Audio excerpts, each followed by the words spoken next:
Foundation by rounding up your donations to help local fire departments purchase life-saving equipment. Got a take? Hit us up on the Firehouse Subs text line. Firehouse Subs, founded by firemen. 803-404-6100. On your home of the Gamecocks. 107.5 The Game. And now, WIS-TV traffic sponsored by Wetzel's Automotive on the Game Network.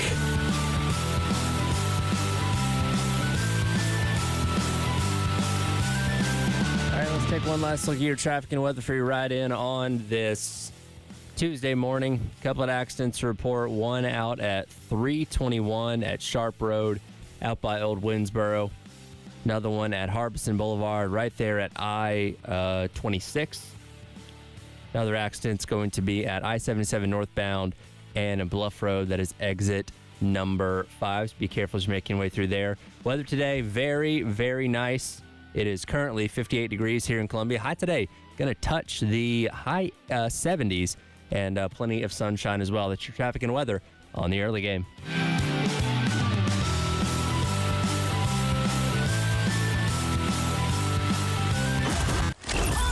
Your home for the Gamecocks. 107.5 The Game. WNKT Eastover, Columbia. A Cumulus media station.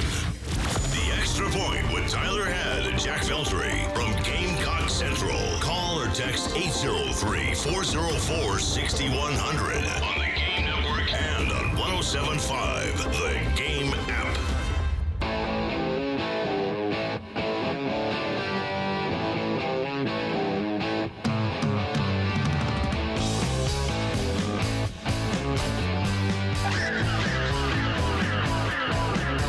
Uh, 9 o'clock on your Tuesday morning. Welcome in. It is the Extra Point. It's our Ed and Jack Belcher along with you here. Jack, I wish I could be like, teachers back in the day where they'd say, you know what, class? We're going to have class outside today. Let's grab all your stuff. Let's go to the playground or the parking lot or whatever and just enjoy this nice, beautiful day. Unfortunately, our equipment is very heavy and most of it's bolted in place, and that's not possible. But it's a beautiful day outside. Yeah, one of these days when we do these shows on the road or whatever, we gotta definitely do one outside at some point. It's nice. I've not gotten to go to Birdies with Beamer yet. I've been in studio producing every time they've been out there so far, but that's about the closest thing. Well, no. When we've done shows at Steel Hands, we've been outside for that because they have a little stage area. Been a little while since we've been out there, but we have done some shows outside before. Now, the problem is sometimes when you're sitting outside for too long, it starts to get too hot. That's a problem. They had to bring out one of those like big box fans for us one time out there because it was like, it creeps up to like 11:30 in the summertime. That heat starts to set in. It's like, okay, they think that's a little bit too much. Yeah, it definitely does start getting to the point where like today it's going to be fine out, I think. Yeah. But like once you get closer to like May and then you get into June, the weather just gets too hot too quickly to even want to be outside for too long. But it's stuff like this where it's like mid 70s, high 60s, and you're like, I'll take this every day of the year, no problem. Yeah, you almost kind of wish like today was opening day of baseball. Yeah. Because like this would be absolutely ideal. Like you couldn't ask for better weather to start the season. I know we're still like a week and a half out, but right now, the weather for next Friday, which is Valentine's Day, for the opening of baseball is like right at 60 with a chance of rain. So not terrible. It's not like it's going to be 40 degrees, but, so weather like this would be better. It'll get chilly by like the 8th or 9th inning when it's like 7 o'clock. So, which it's good. I'm glad they start the games early. Me too. Early in the season to account for the weather. And then as it starts to warm up, they'll start playing the night games better. But yeah, nobody wants to be out there for a 7 o'clock first pitch when it's 35 degrees. No, absolutely not. No, would not recommend at all. But I'm glad the weather's starting to warm. I'm glad baseball's starting to come around, but there's still basketball in the air. Yeah, we'll get to that in just a second. But it is 9 o'clock, and as always, got to kick things off with our Sandstorm Pick-Me-Up. Time to get hyped. Here's your 9 a.m. Sandstorm. Sponsored by George Sink Injury Lawyers. Just call all nines.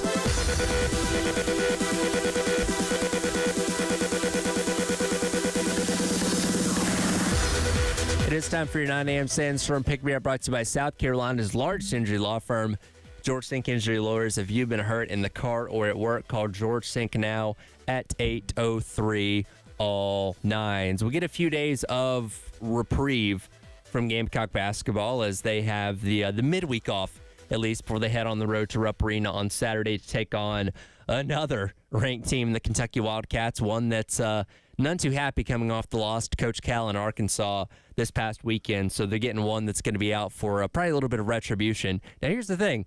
For whatever reason, Coach Pierce has had Kentucky's number through his first 2 years. Yeah. I don't know how well that's going to fare this weekend, but up to this point, he's done well against them. Yeah, he's always got a chance. I mean, he took a team that was 11 wins in his first year, and they beat Kentucky in Lexington on the road, and a real upset there. And then last year, I mean, that was even an upset, too, because Kentucky was ranked like 6th at the time. Stormed the floor. Yeah, and this was before South Carolina became ranked. So, yeah, I mean, look, it's never say never. Never say never. Like, if Arkansas could go in there on John Calipari night, basically, and beat Kentucky in a game that no one thought Kentucky was going to lose, then anything's possible. By the way, we'll get to Carolina specifically in a minute. Are you surprised that Coach Cal carried himself in a classy manner about all that? There wasn't really like snide comments, or he didn't nag on the crowd. Like, he just kind of, went in there, handled his business, and they obviously walked out of there with a victory, but he didn't seem to gloat too much about it. You know what I mean? I got to give him a lot of props because, and here's the thing with the whole situation out there, I think it's fine to boo him and all that because he's an opposing head coach. And like he literally said himself, he had never been to a game there coaching and seeing an opposing coach get cheers. Like, that just doesn't happen. So I understand it from that standpoint of Kentucky booing him and all that. Now, I think he handled it perfectly. Like, as perfect as you can, no drama or anything. But yeah, I was a little surprised that nothing went on, and you see the results, so it makes sense of how locked in he was for letting the game speak for how he was going to respond. I imagine when he got away from the cameras and the microphones, that locker room speech was probably pretty special, though. Oh, totally. Like, I mean, and he has like a few former guys on the team that had a big impact on the game and stuff. So I'd been seeing some Kentucky fans saying that was like their best game at Rupp, even before they were players at Kentucky and stuff. So it's a cool situation for Coach Cal and stuff to get that win. I'm sure he was really wanting that one. Yeah, and again, South Carolina gets their next shot on the hardwood coming up on Saturday, taking on that Kentucky Wildcats team. And for as rough of a season as it's been, yesterday when the midseason watch list for the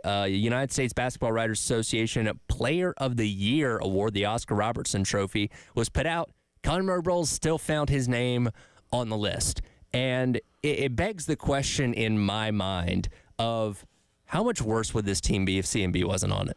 I mean, it would be pretty rough, like, as if it's not rough already. Like, he gives you the opportunity to win any game you go out there and play. Like, I know South Carolina has not won an SEC game so far. They haven't won in forever, it feels like. But, I mean, the point is he gives you a chance in a lot of these games. And, yes, I know there's been moments where he hasn't always been at his best, like the Mississippi State game to open the year. But then again, South Carolina was never winning that game to begin with. There's been moments where he hasn't always been, the go-to guy and stuff, but he facilitates so much of what you do. It's like it's really hard to think like where this team would be without him. Like, I think maybe they're in the single digits for getting wins at this point. Even going back to last year, it's really hard to think about where this team would be without him. Well, and there's a direct correlation between the games where South Carolina was not even close to winning and the games where they play these teams down to the wire. Go back to the first two games in conference play where they got beat by 35 by Mississippi State and 20 by Alabama. Conroe Bowles had a combined 11 points in those games. Was very off. We were talking about, hey, you need to step up or this team's going to lose a lot of games. And then you go to the Oklahoma game where he got 11 points but only took 4 shots in that game. Very limited in that game as well. So a direct correlation between when he is playing and how good this team is as a result of that. And again, they still haven't won a game, but they wouldn't be, I don't think, in any of these games if he's not out there. No, totally. Like, it's so true because, like, you see South Carolina's lost, what now, 5 games by a combined, of like 5 points or less. That's really tough to swallow that kind of pill. But at the same time, it's like CMB is at his best more times than not. Like, he goes 11 of 16 on the floor against A&M, and that's kind of what you get on a night in, night out basis, and that's what you need from your star player. He's just always so consistent outside of these few games where he can't seem to score. But again, that's what happens when it's different from last season, because you have so many less true weapons, in my opinion. Like last year, you had a BJ Mack that could beat you from the outside on the three-point line. You had Michi Johnson and Talon Cooper. This year, Colin is the veteran on the team now. Like he was just a freshman last year, but he's the vet now, and they count on him so much to where it's like he's your best player by far, and then you've got everyone else kind of trickling in behind him. So I think you just need more guys to step up around him more consistently. I think Jamari's done a great job lately. I think Jacoby Wright had a better game the other day. Zach Davis was fine. But you need more of that. And the more help you can give CMB, the better off you're going to be, and the better chance you're going to have to win a lot of these games that you're losing. And look, we know he's projected to be a first-round pick coming up here in a couple months, and you still got him for right at a month from now to close out the regular season, and then whatever you're going to do in the SEC tournament, and that'll probably be it. But as we're closing in on the end of his time here at Carolina, I feel like it's going to, when we reflect back on the CMB era, if you want to call it that, I think it's going to be a lot of, well, what could have been, right? Because, again, he only played half of his freshman year because he was dealing with the mono and stuff like that, and when he came in, was great and was a big part of why this team made the stretch run to the tournament. But then you lose all those veteran pieces around him, Cooper, Mack, all those guys, and aren't able to replace them with the same level of production. Because if he had better players around him, then this team would be great. Or not great, but they'd be a whole lot better, winning games and being in the conversation for the tournament. Again, he can't do it all himself. He's a big part of it, and he does a lot of the heavy lifting, but he's can't be a one-man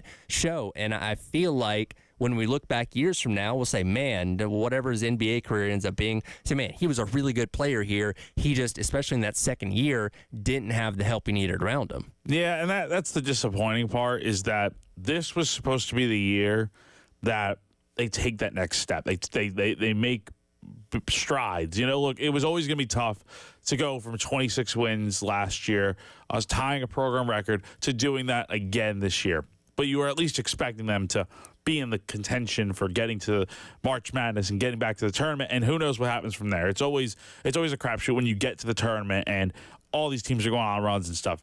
With a player like CMB, I believe this team could definitely make a run like that. But I just think it hasn't worked out this way this year, and it just goes to show that, again, the basketball, for so much of we want to think this could be a one-man show and stuff, it really isn't. Like, CMB is a great player, but like I said before, you need the help around him, and I think that's why last year's team was so successful, because CMB was an integral part of the puzzle.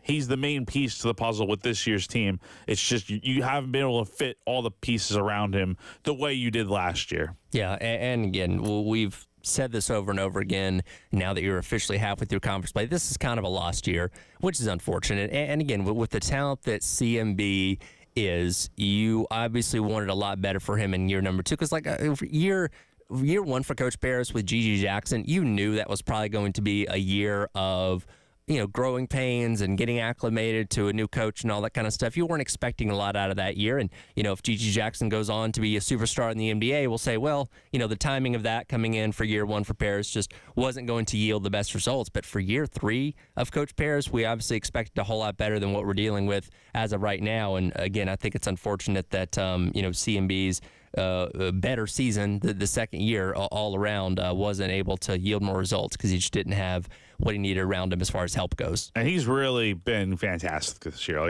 Averaging nearly a double-double. It's just he's having a special year, and I think he is ultimately going to be drafted first round. I think he's going to go pro after this season and stuff. I know there's people that want him to come back and stuff, and I would give it probably like a minuscule chance of him coming back. It's just, when you have that potential to go to the league, be a first-round pick, I think that would be too hard to pass up. And I think he's going to have a great career, whatever he does next. But if you're South Carolina, you hope you could find the next Colin Murray Boyles out there. And, maybe he'll be an in-state guy. I mean, that's kind of what you hope you find with the local product, and we'll just have to see what works. I think those expectations get put on a guy like Cam Scott. You have Eli Ellis coming in next year. Like, those are the guys thought to be, hey, here's the next potential superstar. Now, we haven't seen as much out of Cam Scott this year as you would have liked, and we'll see what the offseason and all that kind of stuff goes towards development to see if he can take a big step forward in his second year. Yeah, I mean, you definitely need him to take a big step forward for sure. Like, this year just has not been the year for him so far. Like, I mean, he's gotten limited opportunities, and it just hasn't worked out the way many people wanted to. And I think that's the expectations that come with you're following behind Gigi Jackson and CMB, both all SEC players as freshmen. And maybe the bar was set too high. I don't know. But hopefully him and a lot of these guys they bring back and bring in for next year can kind of turn this thing around. Well, the women's basketball team makes its return to Colonial Life Arena coming up next Wednesday, February the 12th, and in fact, against Ole Miss. And in fact, right now, have a family 4-pack of tickets for caller number 3 to give away to that game. Again, family 4-pack tickets to go see men's basketball take on Ole Miss coming up next Wednesday. So caller number 3 right now at 803-404-6100. On the other side, Andy Staples has put out his projection, the way too early college football playoff 12 for next year. Is Carolina on the list? We'll discuss it coming up next. It's The Extra Point. Tyler Head and Jack Belcher along with you on your Tuesday on The Game. 107.5 The Game in Columbia, 100.5 The Game in Florence, and 100.3 The Game in Myrtle Beach. The Game Network. 107.5 The Game. Broadcasting live from the Herndon Chevrolet Studios. Take up to $20,000 off new Silverados. Stop by or shop online today and see why Herndon Chevrolet makes you smile. Together, let's drive. Tyler Ed once again for our friends over at Twin Peaks. We know what Sunday is. It is the big game. Kansas City, Philadelphia fighting for the ultimate prize in professional football, and there is no better place to take in the big game than with our friends over at Twin Peaks. Show up early and cash out quarterly. The first 100 fans show up for the big game will get a free square for a chance to win a Twin Peaks gift card at the end of every quarter. Plus, every fan that shows up scores free fried pickles just for being there. So again, get down to Twin Peaks on Sunday for the big game, take in the great action with TVs as far as the eye can see, those 29-degree draft beers, and tons of delicious food as well. Twin Peaks, your ultimate big game destination.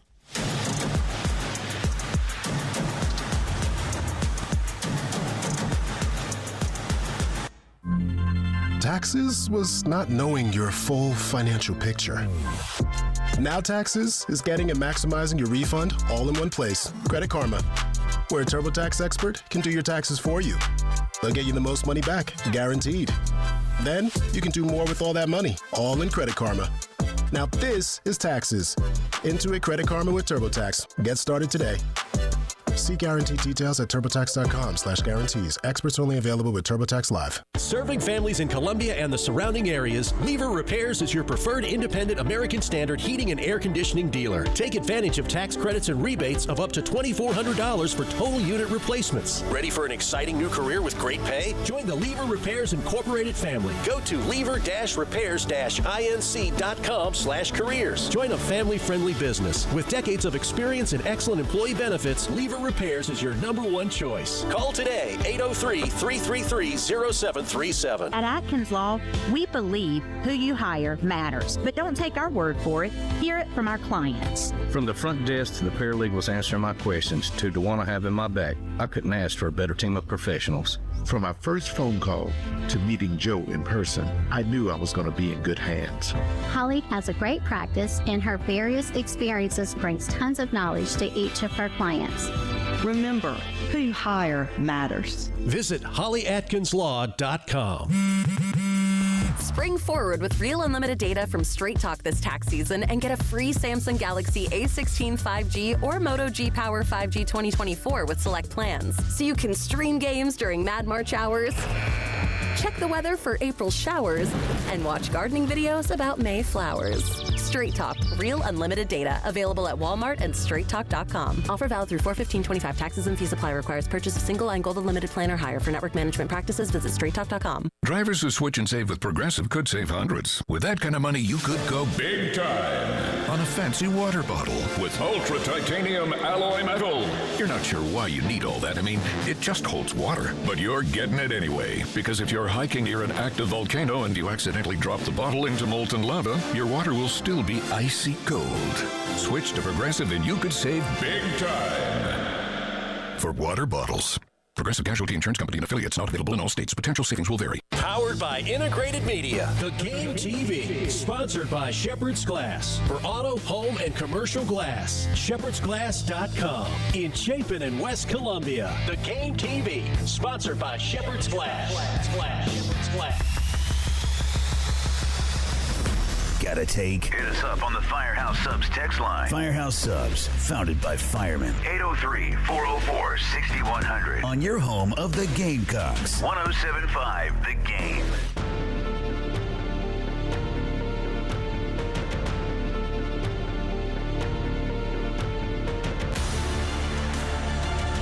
Extra Point with Tyler Head and Jack Veltri from Gamecock Central on the Game Network and the 107.5 The Game app.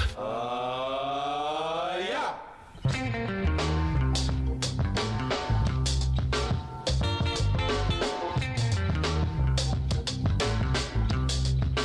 And welcome back in.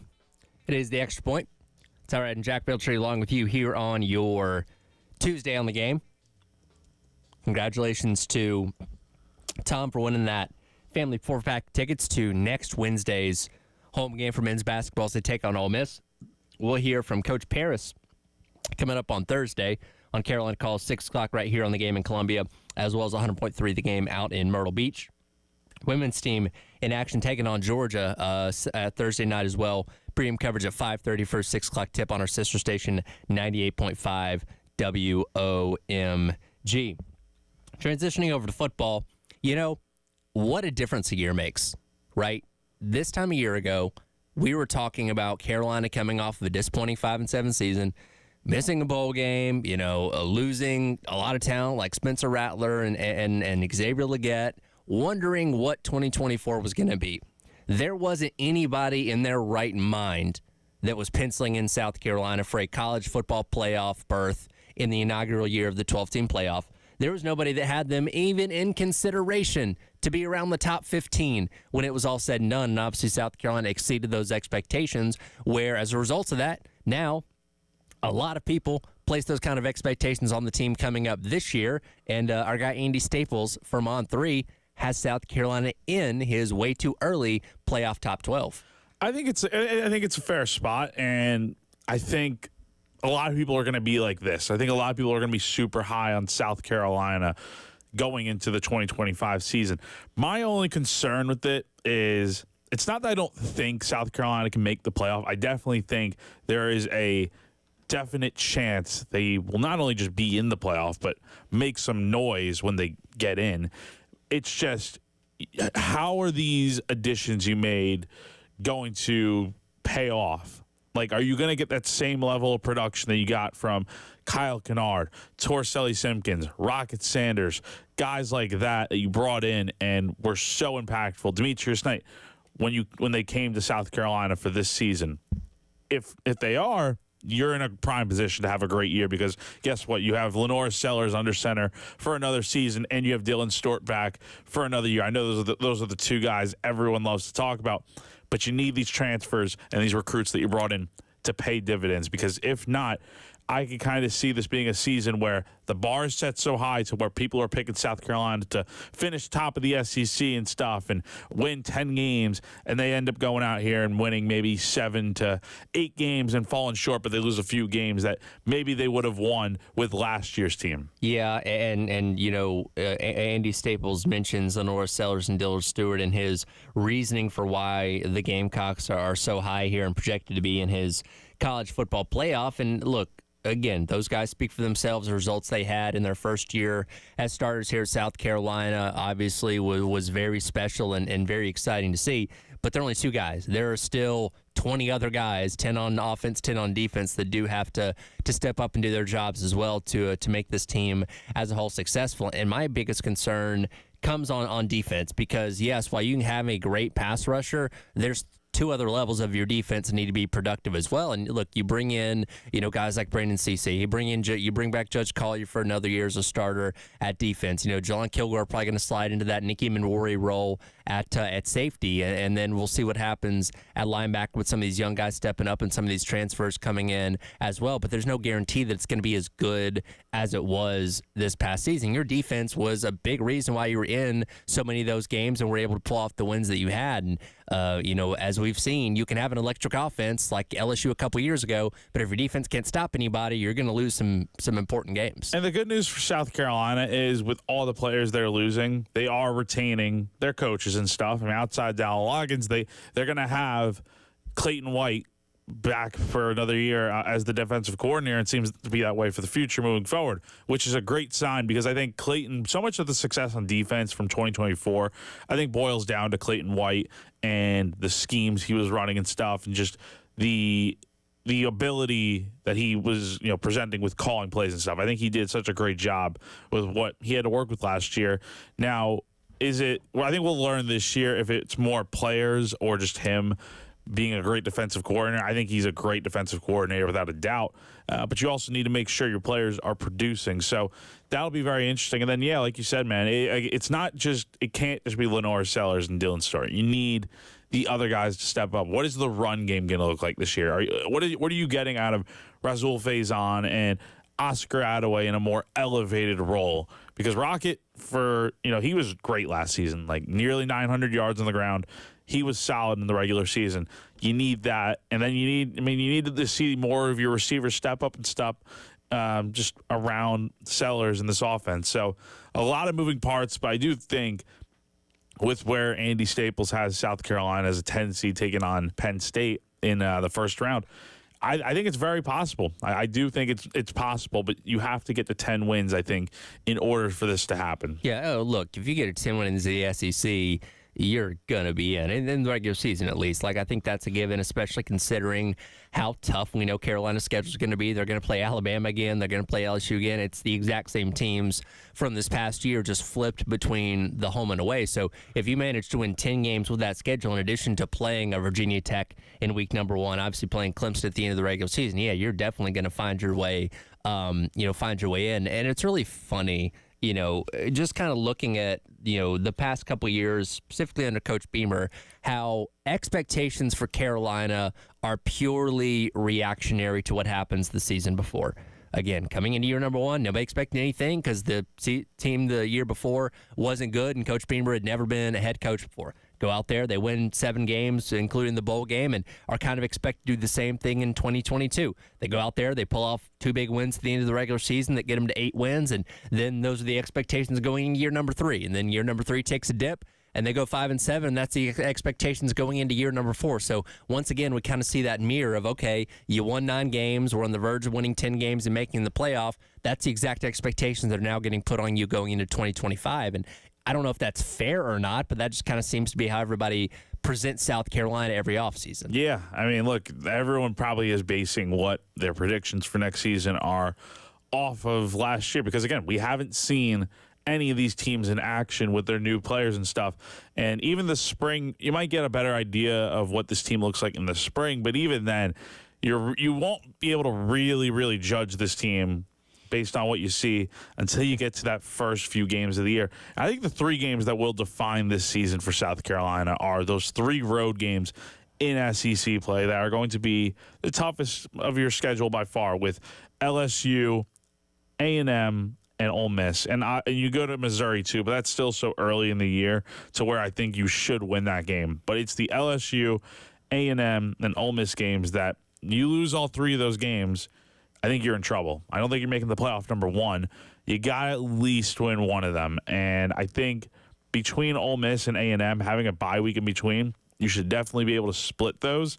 And then I think going to LSU earlier on, right after a bye week, mind you, too, I think you can definitely win that. But if it's at night, it's always tricky. So if you're South Carolina, you really need to just make sure you're winning the rest of these games that were not mentioned here. I mean, outside these tough road games, got to be able to take care of business against Clemson and stuff and all these games you have early on in the season. But if you win these road games that people are probably going to predict the other teams to win, I really do like your chances of getting to the playoff without any question. And look, we know in today's world of college football, so much changes in every offseason for every team. It's always tough to predict what exactly teams are going to look like. But when you look at, okay, LSU, Alabama, Ole Miss, teams like that, you kind of expect they're going to be pretty good. You know what I mean? So, again, South Carolina's got another tough schedule this year, and if they can find a way to navigate through it and get 10 wins, like I said, they should have no problem making the college football playoff. While South Carolina might surprise a lot of people in Andy Staples' top 12, there are other teams on here that I think are really, really even more surprising, which we'll get to coming up next. It is the Extra Point. Tyler Head and Jack Beltry along with you on your Tuesday here on The Game. 107.5 The Game in Columbia, 100.5 The Game in Florence, and 100.3 The Game in Myrtle Beach. The Game Network.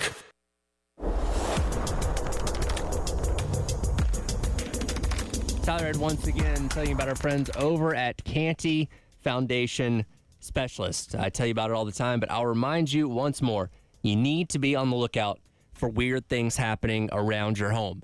Things like cracks in your exterior brick, cracks in walls or above windows and doors frames, doors and windows that might be sticking, uneven or bouncy floors, or cracks over your garage door. If you notice any of these issues around your home, you could have serious foundation problems. That's where our friends at Canty Foundation Specialists come in. Go online to schedule an appointment today at cantycanfixit.com. They'll send a professional to your home to evaluate your issues with your foundation and get you fixed up so you and your family can live without any worry going forward. Again, go online to schedule an appointment today at cantycanfixit.com for our friends over at Canty Foundation Specialist.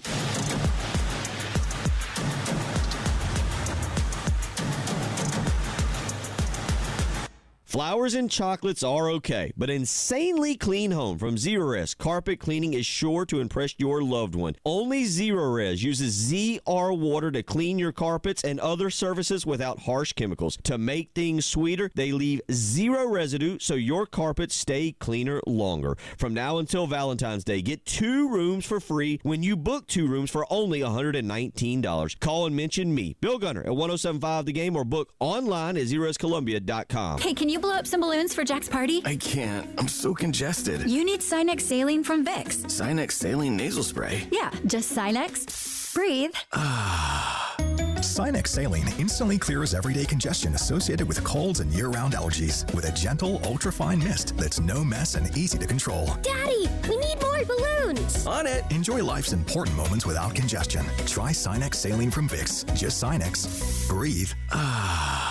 Use as directed. Are you having trouble hearing? Hearing loss can devastate the quality of your life. Now, there's an affordable fix for you or your loved one. Rated in the best hearing aids of 2024 by USA Today, Audion Hearing has the highest quality hearing aids at the lowest prices, just $189. I actually like them better than my old $5,000 hearing aids. I could not believe how my hearing and life changed. Join over 500,000 happy customers by going to audionhearing.com. That's AUDIEN hearing.com. At Atkins Law, we believe who you hire matters, but don't take our word for it. Hear it from our clients. From the front desk to the paralegals answering my questions to the one I have in my back, I couldn't ask for a better team of professionals. From our first phone call to meeting Joe in person, I knew I was going to be in good hands. Holly has a great practice, and her various experiences brings tons of knowledge to each of her clients. Remember, who you hire matters. Visit hollyatkinslaw.com. Are you considering a new roof or repairs but unsure where to start? Crescent Construction offers free roofing estimates to help you make informed decisions with ease. Our expert team is ready to assess your needs and provide comprehensive insights. Visit our website, crescentcarolina.com, to learn more about our services and schedule your free estimate today. Trust us to guide you through the process with professionalism and care. Don't wait. Contact us today at crescentcarolina.com. Get ready to smile because Herndon Chevrolet, your hometown Chevy dealer, is offering an amazing deal right now. Get up to $20,000 off new Silverados. Yes, you heard that right. Up to $20,000 off. Don't wait. Head over to HerndonChevy.com today and drive home in the truck of your dreams. Chevy, together let's drive. Chevrolet and makes you wanna smile. Call 803-510-5447 for complete details. Powered by Integrated Media. The Game TV. Sponsored by Shepherd's Glass. For auto, home, and commercial glass. ShepherdsGlass.com. In Chapin and West Columbia. The Game TV. Sponsored by Shepherd's Glass. Shepherd's Glass. Who did the heavy lifting? Sponsored by TEC Equipment Rental. At 2025 Old Dunbar Road in Casey.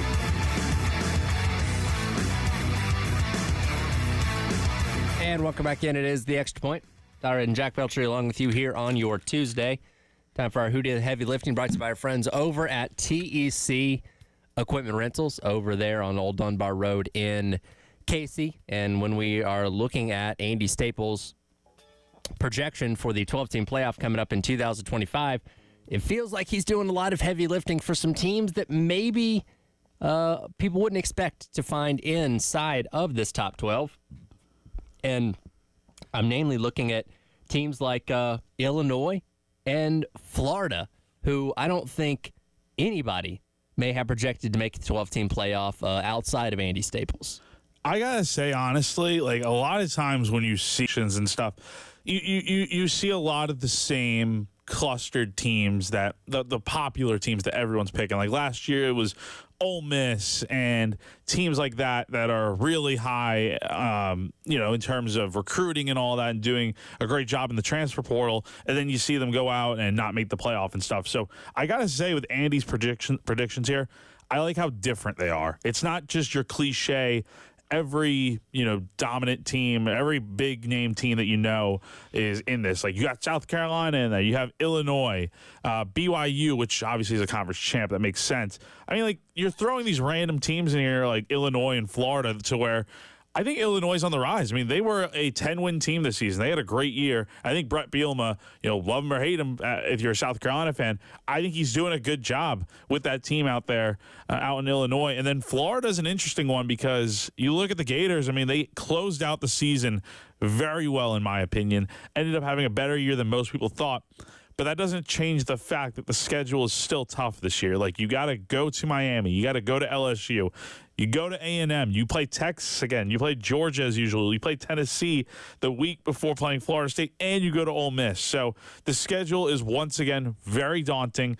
But I think Billy Napier, you got the right players in there. You got DJ Lagway in there. I think Florida can surprise some people this year. Going back to Illinois here for a second, their schedule is actually pretty favorable this year. We kind of looked at, the Indiana model of really not playing the toughest competition in the Big Ten outside of that loss to Ohio State, and that's kind of what you get with Illinois this year. They do play Ohio State in the middle of the season, but the rest of their Big Ten schedule, Indiana, we'll see if they can be the same kind of team that they were a year ago. Southern Cal, Purdue, Washington, Rutgers, Maryland, Wisconsin, Northwestern. If Illinois, and again, there's going to be roster turnover and all that kind of stuff. I think Luke Altmaier is finally out of eligibility. He's back. He's back for next year. He's back next year. Okay, so you got your quarterback. But you lose Pat Bryant, your top receiver. Okay, so and he wasn't obviously playing in the bowl game either. But you got Luke Altmaier coming back. So I mean, if you go 10-2 with this schedule, that's a very conceivable way for potentially making the college football playoff. Your non-conference schedule is Western Illinois, Duke, and Western Michigan. Like that shouldn't be too much of an issue there. And then going to the Florida thing, who again closed out the regular season a whole lot better than we thought they were. Nobody saw them making a bowl game or Billy Napier surviving the season, and they did. And they are playing the same schedule they had from a year ago with Texas, Georgia, and Ole Miss all mixed in there. But again, they found a way to beat Ole Miss. They found a way to beat LSU. Now you got to go on the road to Death Valley this time around, which is certainly not going to be easy. But I'm interested to see how big of a step forward DJ Lagway makes in his second year as a starter, because I think you saw him really start to come into his own in the back half of that season, much like Lenore Sellers did as Florida was really hitting their stride. No, for sure. And I'll start out with Illinois here. You brought up the Illinois model the Indiana model for the schedule not being super tough, and the Big Ten is going to be tough regardless. But who are the Western Illinois Leathernecks? That's quite the name. That's FCS. Yeah, I figured. Yeah, I remember that team from when the FCS teams used to be in the NCAA football games. Wow. You'd schedule them for your week 1 game so you could get an easy win. Leatherneck. I gotta look up what kind of mascot that's looking like. It's a dog. Yeah. It's the. Oh, I see on the helmet here. Yeah. It's like a bulldog type. Yeah, the leather. It's the collar essentially. I see. That makes a lot more sense. But yeah, I think the schedule's pretty favorable. I mean, like you're only going with the Big Ten being what it is now. You only have to go out west once next season to Washington, and that's it. The rest of your games, I mean, you get Ohio State at home, which is probably going to be the biggest game of the season for them. You get USC at home. You go to Indiana. I mean, Camp Randall might be tough later in the year, but I think Wisconsin's kind of taken a little bit of a step back as opposed to like maybe what we used to see them as. So I think the schedule's favorable there. And then going back to Florida, you're right about DJ Lagway. I think he definitely did take some steps forward to where, outside of Lenore Sellers and Garrett Nussmeier, I think this is one of those guys that a lot of people are going to be looking at as one of the new faces of the SEC at the quarterback position. And I thought he had some good games at the end of the year. Needs to obviously be better, undoubtedly, but I think add more pieces around him like they have been, and I think Florida could be a team that maybe doesn't make it like Andy Staples predicts, but it's definitely possible to where they're that South Carolina type of team where they're hovering around the mark of being at the 15, 14 spot, and they have an outside chance. It's just you got to be able to win the games that matter most, specifically these ones on the road. He has, as far as the number 12 seed going, occupying that group of 5 slot, Tulane. Getting in there, they'd be taking on his theoretical number 1 team, the number 5 team in Ohio State in the first round. And look, Tulane's a team that has enjoyed so much success these past couple of years. Obviously won that Cotton Bowl against Southern Cal and Caleb Williams a couple seasons ago. Followed that up with another 11-win season back in 2023. Took a little bit of a step back this year with John Summerall in his first year, but they're always one of those teams these past couple of years that are floating around the best in the group of 5. And if they were able to put things together, they could potentially find their way back into find their way into the college football playoff for the first time, which they were in position to do up until that loss to Memphis on Thanksgiving night. Mario Anderson. They were got up to 17th in the college football playoff rankings this past season. So, again, they're losing their quarterback, going to have to replace some pieces there, but could potentially find their way into the playoff as that G5 representative. I think the schedule is pretty favorable, too. Like, the only real, you go to Ole Miss in non-conference play, which is tough, but you get Duke. Which they nearly beat Ole Miss 2 years ago. That's right. Back in 2023. I think the schedule, there's no cupcakes on here, honestly. You play Power 4 teams the entire way through. Besides South Alabama, you go to see them in non-con, but you're playing Northwestern and Duke, games that you can win for sure. And then, the American, I think you should be able to run the table and win the American. And it's interesting because, the group of 5 is just such a – it's harder to predict that compared to anything because it's one spot, right? And Boise State is going to be probably the clear and obvious pick that everyone's going to have going into the 2025 season. But you're right about Tulane. They're always a sneaky team that probably doesn't get as much credit as they deserve because obviously, they had so much success these last few years. And this past year, they only won 9 games and stuff. But under a new coach and stuff, I'd say that's pretty good. They do have a chance to definitely take that next step forward here and be in the mix for the playoff. It's just you can't be losing any of these games that people are predicting you to win. As far as his top 4 seeds go, he has Texas at number 1, which would theoretically win the SEC. Oregon at number 2, theoretically winning the Big Ten. Clemson at number 3, winning the ACC once again. And then BYU, a team that for a lot of the season was tracking to potentially be in the college football playoff by having a long winning streak, but obviously things kind of fell apart down the stretch in those last couple of games. Once again, we expect the Big 12 to be kind of wide open and all over the place in terms of who the potential contender could be. But you got Jake Retzlaff coming back at quarterback for another season, and BYU might be able to find its way into the playoff. I definitely see it being possible. There's a lot of shakeup, like you mentioned. Colorado's going to look a lot different this year. Arizona State doesn't have Cam Scatterbo anymore, so that's going to look a lot different too. BYU is one of those teams that I always feel like they are always – they're always right there. It's not like, they had an 11-win season this past year. They're not going anywhere.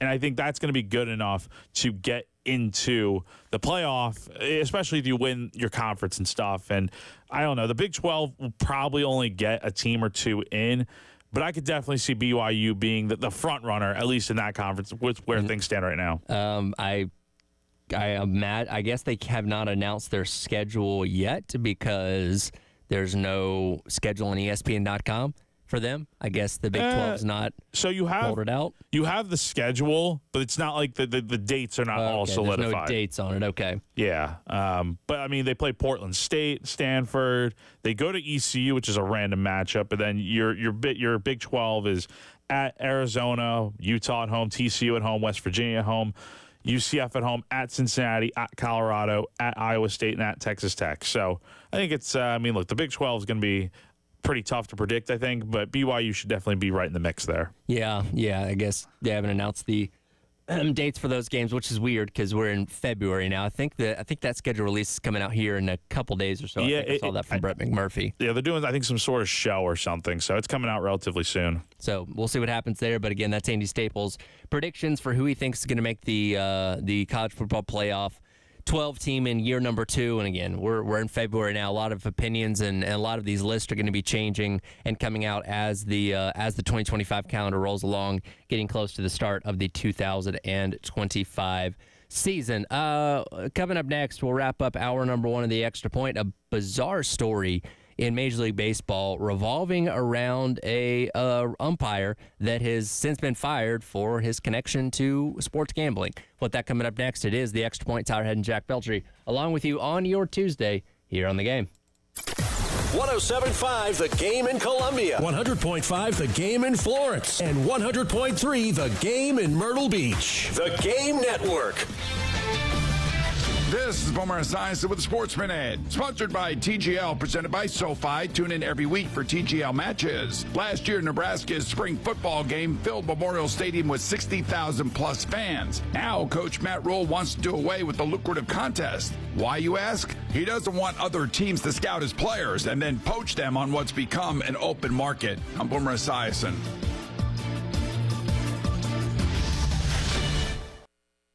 Welcome to TGL, presented by SoFi. Golf's newest league, live on ESPN and ESPN Plus. It's 2 hours of hammer-dropping, overtime forcing, playoffs on the line golf, Tiger, Rory, and more of the best from the PGA Tour, split into 6 teams. Learn more at TGLGolf.com. Tune in every week for TGL matches. Keep up, it's golf.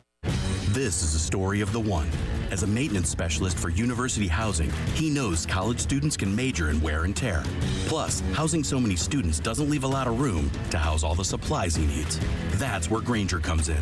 With over 1 million industrial-grade products and fast, dependable delivery, Grainger carries the quality products he needs so he doesn't have to. From a new door hinge to a whole new faucet. Call, click Grainger.com, or just stop by. Grainger, for the ones who get it done. When I wake up, the best mornings in the morning light start with Wrangler. I put on my jeans and I feel alright. Jeans, jackets, and shirts that get your day started. Good mornings make for better days. Wrangler, for the ride of life. Every lottery ticket purchase keeps education in our state moving forward. In fact, the lottery has raised more than $200 million for state school buses to get our students to school safely every day. Then, the lottery helps those students go even further in their education by funding the Life, Hope, and Palmetto Fellow Scholarships. So remember, when you play the lottery, you're keeping South Carolina students on the road to success. Learn more at sceducationlottery.com/betteryou. You okay? I can't sleep with this cough. Sounds like you need to vaporize that cold. Vaporize? Yeah, with NyQuil VapoCool. It's NyQuil plus a rush of Vicks vapors. Whoa. So you ready to get some sleep? Thank you, NyQuil VapoCool. NyQuil VapoCool, the vaporizing nighttime coughing, aching, fever, best sleep with a cold medicine. And to vaporize sore throat pain, try Vicks VapoCool drops. Use as directed. Keep out of reach of children. This is the story of the one. As a maintenance specialist for University Housing, he knows college students can major in wear and tear. Plus, housing so many students doesn't leave a lot of room to house all the supplies he needs. That's where Grainger comes in. With over 1 million industrial-grade products and fast, dependable delivery, Grainger carries the quality products he needs so he doesn't have to. From a new door hinge to a whole new faucet. Call, click Grainger.com, or just stop by. Grainger, for the ones who get it done. Host your next event at Hilton Garden Inn downtown for a seamless and memorable experience. Whether it's a corporate meeting, training session, family reunion, or wedding, their flexible meeting space can accommodate up to 320 people and is equipped with top-notch audiovisual equipment. With on-site catering services, you can focus on your event, while Hilton Garden Inn takes care of the rest. Contact the sales department at 803-227-3400 to book your event and enjoy the comfort, convenience, and hospitality of Hilton Garden Inn, Columbia downtown.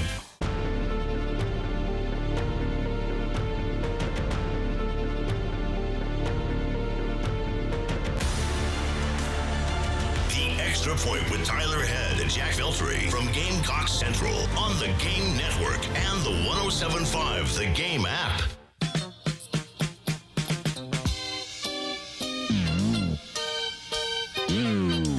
Well, welcome back in.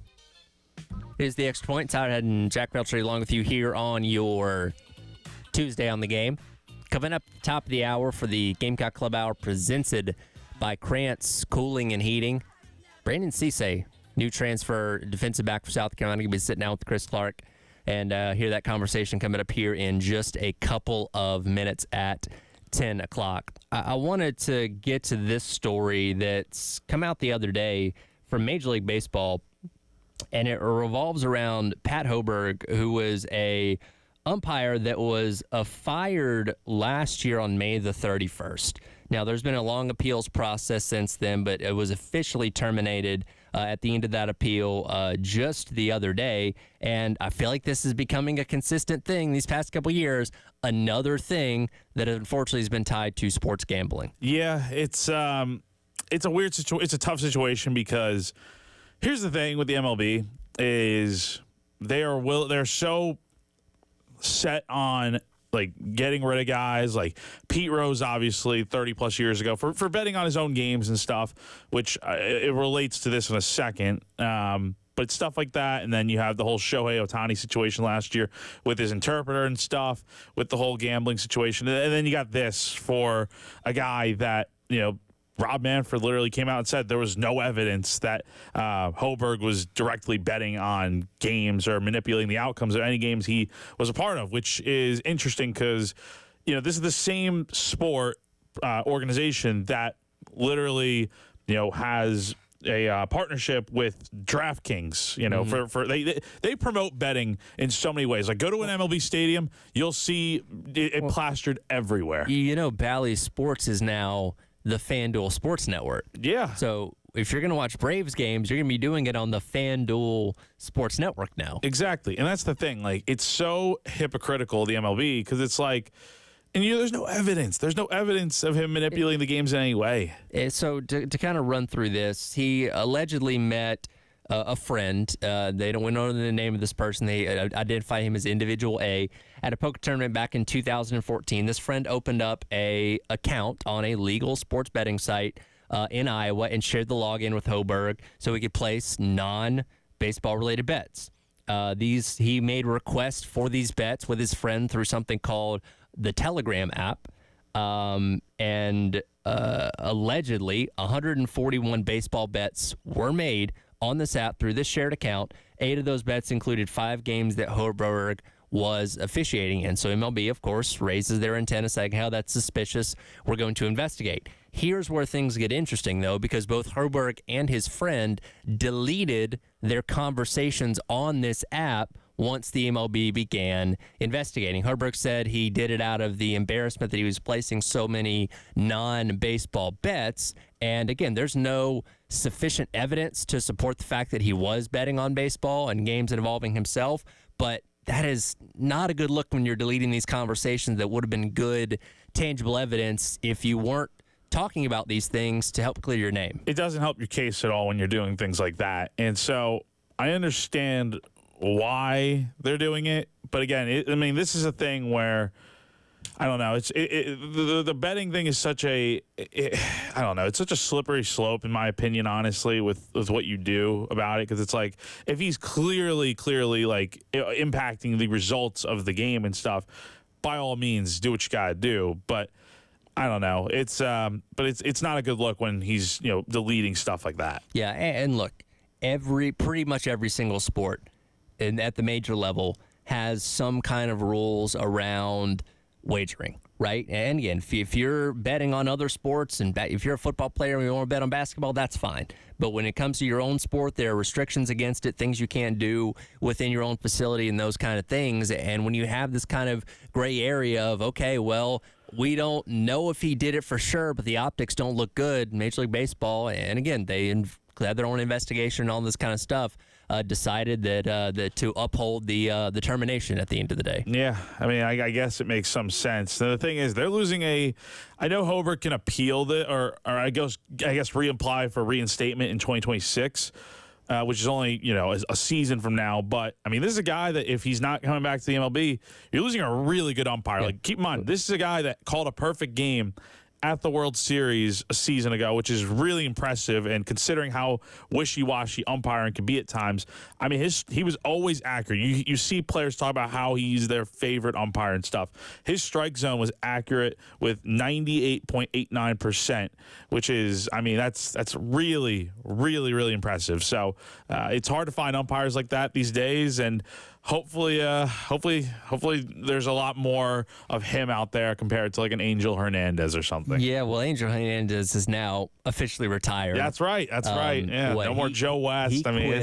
He quit like a month into the season last year or something, right? Oh yeah, I mean it was just. And it was weird because like he sued the MLB and stuff. I mean, yeah, there's a lot to say about him. There's a lot to say about him, but hopefully you have more Pat Hobergs out there than Angel Hernandez's and stuff like that. So again, I think this continues to reinforce the point. While yes, sports gambling is more accepted in today's world of sports compared to what it was a few years ago, don't walk that line. If you're even close to something relating to breaking the rules and being involved with betting within your own sport, get away from it. Yeah. Because again, even if you didn't do it, because we don't know if he did, the optics of this were enough for the MLB to say, okay, we can't take the chance of bringing you back around, at least not yet. Yeah, it's just so interesting how they promote the gambling and stuff, but can't do it. So. Yeah.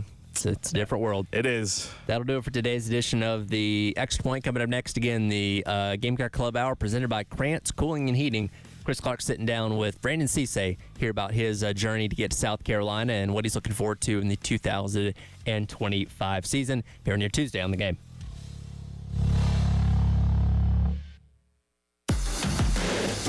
.1075 The Game. Broadcasting live from the Herndon Chevrolet Studios. Take up to $20,000 off new Silverados. Stop by or shop online today and see why Herndon Chevrolet makes you smile. Together, let's drive.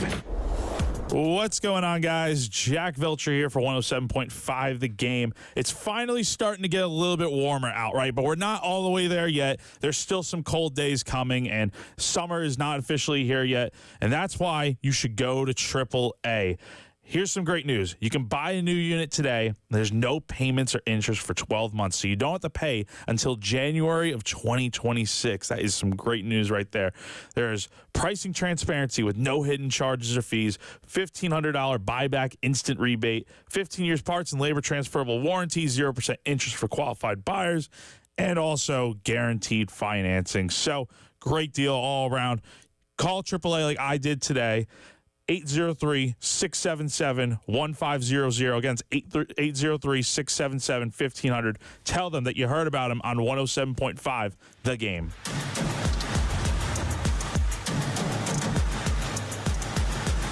Get ready to smile because Herndon Chevrolet, your hometown Chevy dealer, is offering an amazing deal right now. Get up to $20,000 off new Silverados. Yes, you heard that right. Up to $20,000 off. Don't wait. Head over to HerndonChevy.com today and drive home in the truck of your dreams. Chevy, together let's drive. Herndon Chevrolet, Herndon makes you wanna smile. Call 803-510-5447 for complete details. Are you tired of dealing with pain? Are you looking for a solution that doesn't involve surgery, drugs, big expenses, or long recovery times? Well, let me tell you about Shockwave Therapy, available now at QC Kinetics Columbia. Shockwave Therapy is an evidence-based, non-invasive treatment designed to stimulate your body's natural healing processes by increasing circulation to the affected area and promoting cellular repair. The best part? There's no drugs, no surgery, and absolutely no downtime. This advanced technology has been trusted by professional professional athletes for years. So whether you're recovering from an injury or simply looking to enhance your healing, Shockwave Therapy could be the game-changing solution that you've been waiting for. So schedule your free consultation today. Don't let pain hold you back any longer. Call now or visit us online to book your appointment. You can also use HSA and FSA plans. QC Kinetics is now offering Shockwave Therapy. Call today, 803-281-6860. That's 803-281-6860. Flowers and chocolates are okay, but insanely clean home from Zerorez Carpet Cleaning is sure to impress your loved one. Only Zerorez uses ZR water to clean your carpets and other surfaces without harsh chemicals. To make things sweeter, they leave zero residue so your carpets stay cleaner longer. From now until Valentine's Day, get 2 rooms for free when you book 2 rooms for only $119. Call and mention me, Bill Gunner, at 1075 The Game, or book online at ZerorezColumbia.com. Hey, can you blow up some balloons for Jack's party? I can't. I'm so congested. You need Sinex Saline from Vicks. Sinex Saline Nasal Spray? Yeah, just Sinex. Breathe. Sinex Saline instantly clears everyday congestion associated with colds and year-round allergies with a gentle, ultra-fine mist that's no mess and easy to control. Daddy, we need more balloons. On it! Enjoy life's important moments without congestion. Try Sinex Saline from Vicks. Just Sinex. Breathe. Use as directed. Accomplishing goals is hard, but when your goal is to learn a new language, Babbel makes it easy. Babbel is designed with you in mind. From expert-created lessons to conversational video units and even live classes, you can personalize your Babbel experience to be exactly what you need to really learn a new language more easily. Go ahead, set a goal for yourself. Accomplish it with Babbel. Try Babbel for free. Go to BABBEL.com. That's Babbel.com.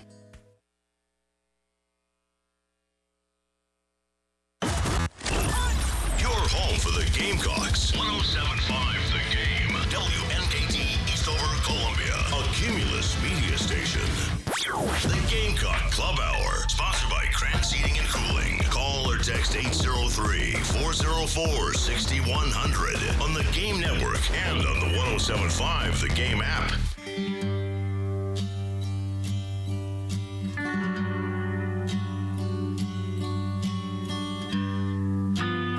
And welcome in. It is the Gamecock Club Hour presented by Krantz Cooling and Heating. Chris Clark here from GamecockCentral.com. Joined by another Gamecock football athlete. Excited about this. Brandon Cisse, transferred defensive back, originally from Sumter. Comes here via NC State, enrolled in January, and been on campus for a little while. So, Brandon, appreciate you taking time out of your schedule to join me, man. No doubt. I appreciate you guys having me. Yeah, for sure. So let's start there. How's it feel to be a Gamecock? How's it been going so far for you? Oh, it's been great. You know, it's been a great adjustment for me personally. I think the people here are amazing, and I'm from here, so it's a program that I've closely watched since I was been a little kid, so it's good to be back home. Yeah, I remember following your recruitment. So let's start there, kind of looking back at the high school recruiting process. And you mentioned you're from here, Palmetto State, and played at Lakewood and Sumter. And I remember talking to some of your coaches then, and they all just raved about you, you know. So I remember following your recruitment and what you did in high school, and kind of coming away with the opinion that you're probably a little undervalued, you know, like a little bit more under the radar than you should have been. What was your approach then? Like, did you take the same kind – you obviously ended up at an ACC Power 4 school. You did just fine, right? But, like, did you kind of go through feeling like, man, I'm kind of going under the radar here? Did you not even worry about that?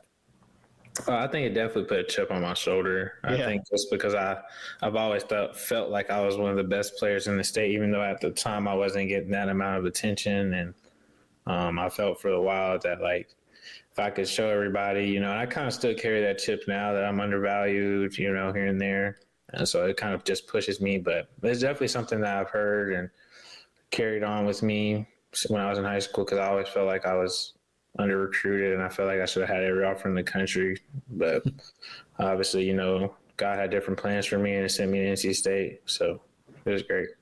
How do you think that happened, or how is not the correct word? Why do you think you flew under the radar? I mean, it happens with kids in South Carolina. I've seen it a lot. It happens with kids in other states too, right? But what do you think it was? Like, did you ever get kind of some answers even during recruiting? I mean, it could be different things. I think sometimes people were worrying about the competition I was playing against. We weren't extremely great at Lakewood my freshman through junior year. We weren't anything spectacular. We were solid. You know, we had a lot of great defensive backs during that period. Yeah. I mean, that's a question, you know, I have to ask myself sometimes, you know, why did I go this way? I mean, it could have been the weight. You know, I was a little lighter. I was around 160 pounds. Could be that. And then the senior year, I feel like my junior year was okay, but my senior years were really where I put it all together and was able to show everybody. Well, and then like we were talking about, and you mentioned you did end up at NC State, which is a, you know, ACC Power 4 program, and spent some time there and played really well there. So tell us about just transitioning to college, what you've learned, you know, at the college level, and then how you felt like you've played since you were up in Raleigh. I think I had a good first 2 years there for sure. I think coming in early, that transition was actually really smooth. You know, I played right away as a freshman. Mm-hmm. Shout out to Tony Gibson and Brian Mitchell over there. They did a really good job in developing me and putting me out there early and having enough trust in me. But it was actually a play in practice. I think maybe my first or second practice, I took the ball away in the back of the end zone. And ever since then, I think they kind of trusted me to go out there and have plays because I always had the potential. But it's all about consistency. And then my freshman year, I played some base down snaps, but I was really in the dime package, playing in the slot a lot. And caught a pick versus Miami. Played in a lot of big games. My freshman year, we had a really good defense. I played alongside some really good guys. Peyton Wilson was one of those, and he did a really good job mentoring me. And then my sophomore year, I became a full-time starter. And I guess, like, you know, I was around 195 pounds. I was big enough to go press anybody, and then I could go move around and inside and out, which kind of created a lot of value for me because I could play corner and nickel. And I think that year was really special. You know, I think some injuries stopped it from being an exceptional year, but it's still a lot of good ball I could still put out there, and there's a lot of things I still do need to improve on, and I'm glad that's why I'm around a coaching staff that's going to help me do that as well. So you mentioned that in high school at one point you were a little lighter, 160 or so, and then you were just talking about in Raleigh being 195. You know, how did you put on that much weight and put it on obviously you put it on in a responsible fashion, and like it's helped you a lot as a player? Was that difficult, or was it just about you like getting to college and it just kind of came naturally? When I got to college, it kind of came naturally. I played that first year around 185, and the strength staff there, the nutrition staff there was really good, and they did a really good job with putting weight on me and things like that. So I think the more you work out, the more you want to eat. So I was working out a lot there. So it was very easy to put on weight. It really wasn't like I had to force it or anything like that. The problem would be when I came back home that I wouldn't eat as much, and then I would come back lighter than what I left. So that was the problem, just trying to maintain that and keep the body right. But it wasn't like an over-exaggerated thing that really needed to be forced. You mentioned playing corner and nickel, and, you know, I know it depends on the scheme, right? Like what Coach Gibson did at NC State, what you'll be doing here with Coach Gray and Coach White, which we'll get into later, of course. But just like generally, tell us, let's nerd out a little bit on football. Like, what is the biggest difference in your mind from like a skill set perspective on nickel versus corner, especially at the college level? That's a really good question. I think you have to be able to be twitchy enough to play in there. I think that's where it kind of starts. You know, I think you have to be able to fit the run and be able to blitz inside. And I think outside playing corner, you got to be able to press up and have long arms and be able to switch up or something. If you don't have long arms, you got to be able to make that up in different forms or fashion. But I think you have to be really smart to play both. I will say that being in there is a lot more responsibility than just playing corner. I feel like corner is a lot easier than playing nickel, because nickels, there's so many different run fits, so many different gaps you have to fit in, knowing the front and knowing where the line's going and knowing where the backers are flowing, knowing where you got to fit. So I'd say that nickel is definitely something that you really have to take a lot of time in and I'm sorry about that, but take a lot of time in and put a lot of reps into. But they did a really good job with me there. And I think my freshman year I played inside in the slot, so it worked out just perfect. And my sophomore year I played primarily on the outside, then went in there on third down, so it was great. Yeah, and I was talking to a guy who's now one of your teammates at South Carolina, Jalen Kilgore, who's been, obviously playing nickel for the Gamecocks for a couple years, and he's played safety here and nickel, so a little different than you, safety and nickel. And you're just talking about nickel, and one play you're running the alley and maybe taking on a pulling offensive lineman, and the next it's like, hey, you got to go cover Luther Burden, Yeah. Like it seems very hard to me to play nickel in college football. It's very true. So, natural progression, natural next question. Where does this South Carolina staff envision playing you now that you're here in Columbia positionally? I guess we got to wait and see about that one. I think that's a question that a lot of people want to know. And, I guess we got to see. I'm not sure. I'm pretty sure it'll be both. But, I guess that's what the fans want to see. And that'd be a question that we'll both get the answer to soon. But, I could see playing inside and out, both outside and in. So, we'll see. And, hopefully it works out for the best. And we'll see where that goes. So Torian still, every time that we talk to him before the season and ask him about, maybe the new transfers, freshmen, where they're going to play, he always just kind of takes that same approach. We'll see. He likes to cross-train guys, right? So, in some situations, and you have, obviously you have the background of having played both, do you favor one or the other? Like, do you favor nickel or corner? Personally, probably not. I don't really favor either one of them. I just like playing football, so I take a lot of detailed approaches, and I would like to say I'm kind of a football junkie, so I kind of study a lot. I take a lot of detail into both positions. I study a lot of guys, so wherever the shoe fits, I like playing both of them, and I like making plays. So whatever the matchups are. Who are some of you mentioned film? I can obviously tell that you do study a lot of film, a football head kind of guy, but who are some of the ones that you really study and kind of admire? It depends on who I'm watching. I watch guys kind of similar body types. So if I'm watching corners, I like to watch Stingley. I like to watch Terrell. And if I'm watching guys that play inside and out, I like to watch Trent McDuffie. So I think those are guys. I love watching J.C. Horn, who's a former Gamecock here, Stephon Gilmore. I watch guys like that. And then you go back to watch Coach Gray's resume. I watch the Fuller brothers, Kyle and Kendall, guys who play inside out, C.J. Henderson. So Marco Wilson, those are all guys that I watch and I really study. And, I try to take bits of their game and add it to my frame and see where the shoe fits and what doesn't work and what works and how to twitch this thing up. If this guy's a guy is twitchy or he has longer arms here, I try to take something that probably comes in between that. So there's a lot of guys that I really like to study. There's a lot.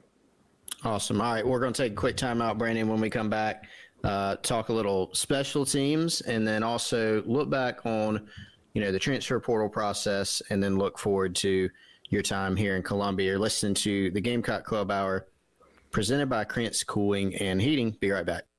107.5 The Game in Columbia, 100.5 The Game in Florence, and 100.3 The Game in Myrtle Beach. The Game Network. 107.5 The Game. Broadcasting live from the Herndon Chevrolet Studios. Take up to $20K off new Silverados. Stop by or shop online today and see why Herndon Chevrolet makes you smile. Together, let's drive. Folks, let us tell you about our friends over at Krantz Cooling. Since 1983, that's 2Ks, KrantzCooling.com. You rely on your home's air conditioning and heating systems to keep your temperatures throughout your house comfortable year-round. To keep those systems in working order, you want a professional, reliable, full-service contractor. Krantz is serving homeowners just like you in the Columbia area by delivering quality workmanship, products, positive results, safety, uncompromising integrity, as well as any of the services you need for your HVAC systems. Of course, that includes air conditioner, heating, preventative maintenance, ductless AC, indoor air quality, or if you are a business owner as well, hit up our friends at Krantz for your commercial HVAC services. How do you do that? Phone number 803-672-3224. Again, that's 803-672-3224. Or head on over to KrantzCooling.com.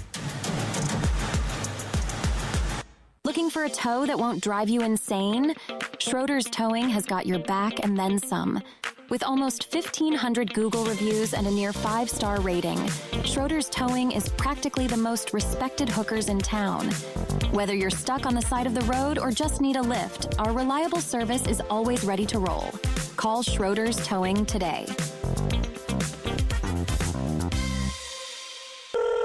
Schroeder's Towing, the best and fastest hookers in town. Texting privacy policy and terms and conditions posted at textplan.us. Texting enrolls for recurring automated text marketing messages. Message and data rates may apply or play stopped, opt out. Your garage door could be a ticking time bomb.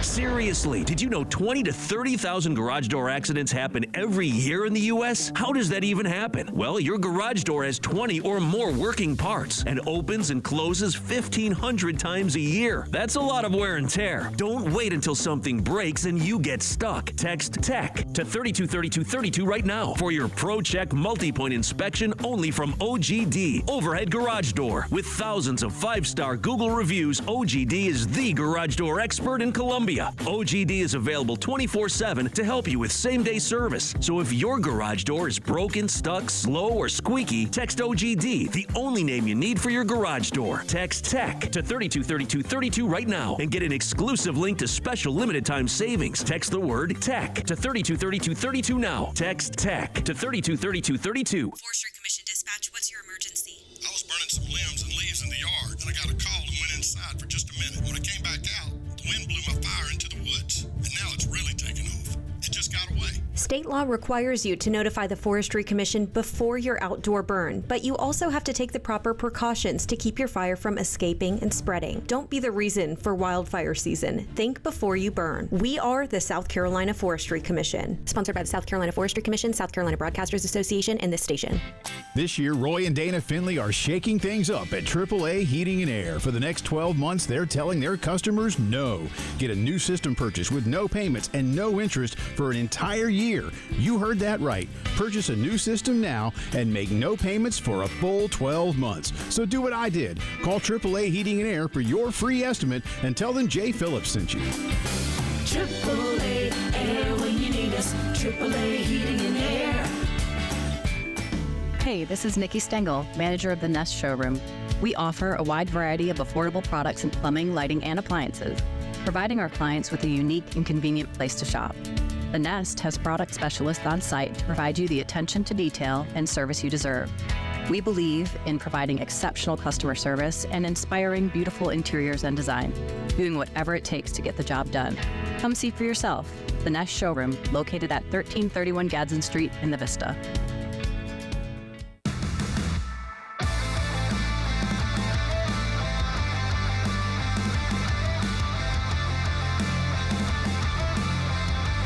Gamecock Club Hour, sponsored by Krantz Heating and Cooling on the Game Network and on 107.5, the Game app.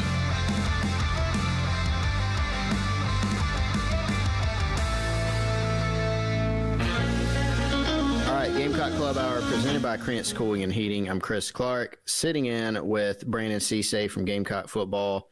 Excited about this conversation continuing. And Brandon, we were talking last segment about your versatility on the field and how much you like studying the game. And so special teams wise, what did you do at State from a special teams standpoint? I was really just a missile, but there were practices where I would return punts and things like that. So I'm comfortable being back there under the ball. And, it's something that I definitely practice and I played my freshman year. I played Rangers, which was corner on punt return. I did that, but really more missile on our return, backup punt return, things like that. Good deal. And so obviously you followed the Gamecocks for a while and Coach Beamer, his reputation for special teams and, Joe DeCamillis, the special teams coach who spent, over 30 years in the NFL. Did that is that kind of in the back of your mind? Did it weigh in at all of like, hey, I could really help on special teams and kind of add some value to your own pro prospects in the future? Was that something that you thought about? I mean, I've always been a believer that your best players play on special teams. I feel like, guys who are really good football players tend to be really good on special teams, really just tend to be able to cross-train and things. A lot of things carry over. So it's definitely something that I'm looking forward to making an impact on there, whether it be return punts, going to block punts or block kicks and things like that. And, I think the special teams coordinator here is awesome. And the culture here, the Beamer culture here with the special teams is awesome. And it's something that I look forward to being a part of. All right, so next thing for you, you mentioned Torian Gray and even going back, taking a deep dive and checking out some of the Fuller brothers, Kyle and Kendall at Virginia Tech and C.J. Henderson at Florida and some of the other guys he's had in his career here. What was it about T. Gray that you like from just a resume standpoint, a coaching standpoint, personality standpoint? I know you got to know him, obviously, during the recruiting process. I kind of knew him during high school too, so that was pretty good. I've worked out with him before, so it was good to be around him. I mean, we've had multiple talks, before that, but when I did transfer portal, I got to really see that like he loves football. He doesn't take any nonsense. I needed a coach that he doesn't take any nonsense at all. So he's really strictly about business, and he's really detailed in his work. And I think that's something that I really love to be around. Every day is something I learn something new from being around him. And he just helps elevate my football IQ in so many different ways. And he's really just a great positional coach, rather than knowing the leverages and the splits and things like that. He kind of sees the game on a different level, kind of similar to the way I try to see things. So he's great. Out of the portal, we were talking earlier to open the show about how, you were undervalued coming out of high school and that you should have had more offers than you got, and that's totally fine. But out of the portal, that was not the case. You definitely, drew a lot of big interest at that time, and deservedly so for what you did in what you've done in your career so far. How hard was that? First of all, we'll get there. How different was portal recruiting to high school recruiting? Because it seems to me like it's so condensed. You don't have a lot of time.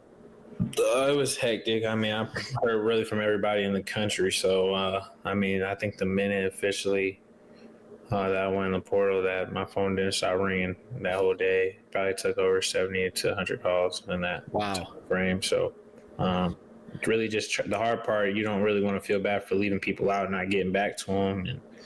And it was kind of hard to narrow it down at first because there's so many people and so many big schools that you're like, wow, it's this school, it's LSU, or it's Georgia, or it's Alabama, and so forth on. But, it was just really hectic, and then you're just trying to set up visits because, you really need to get in school and things like that and get playing football again.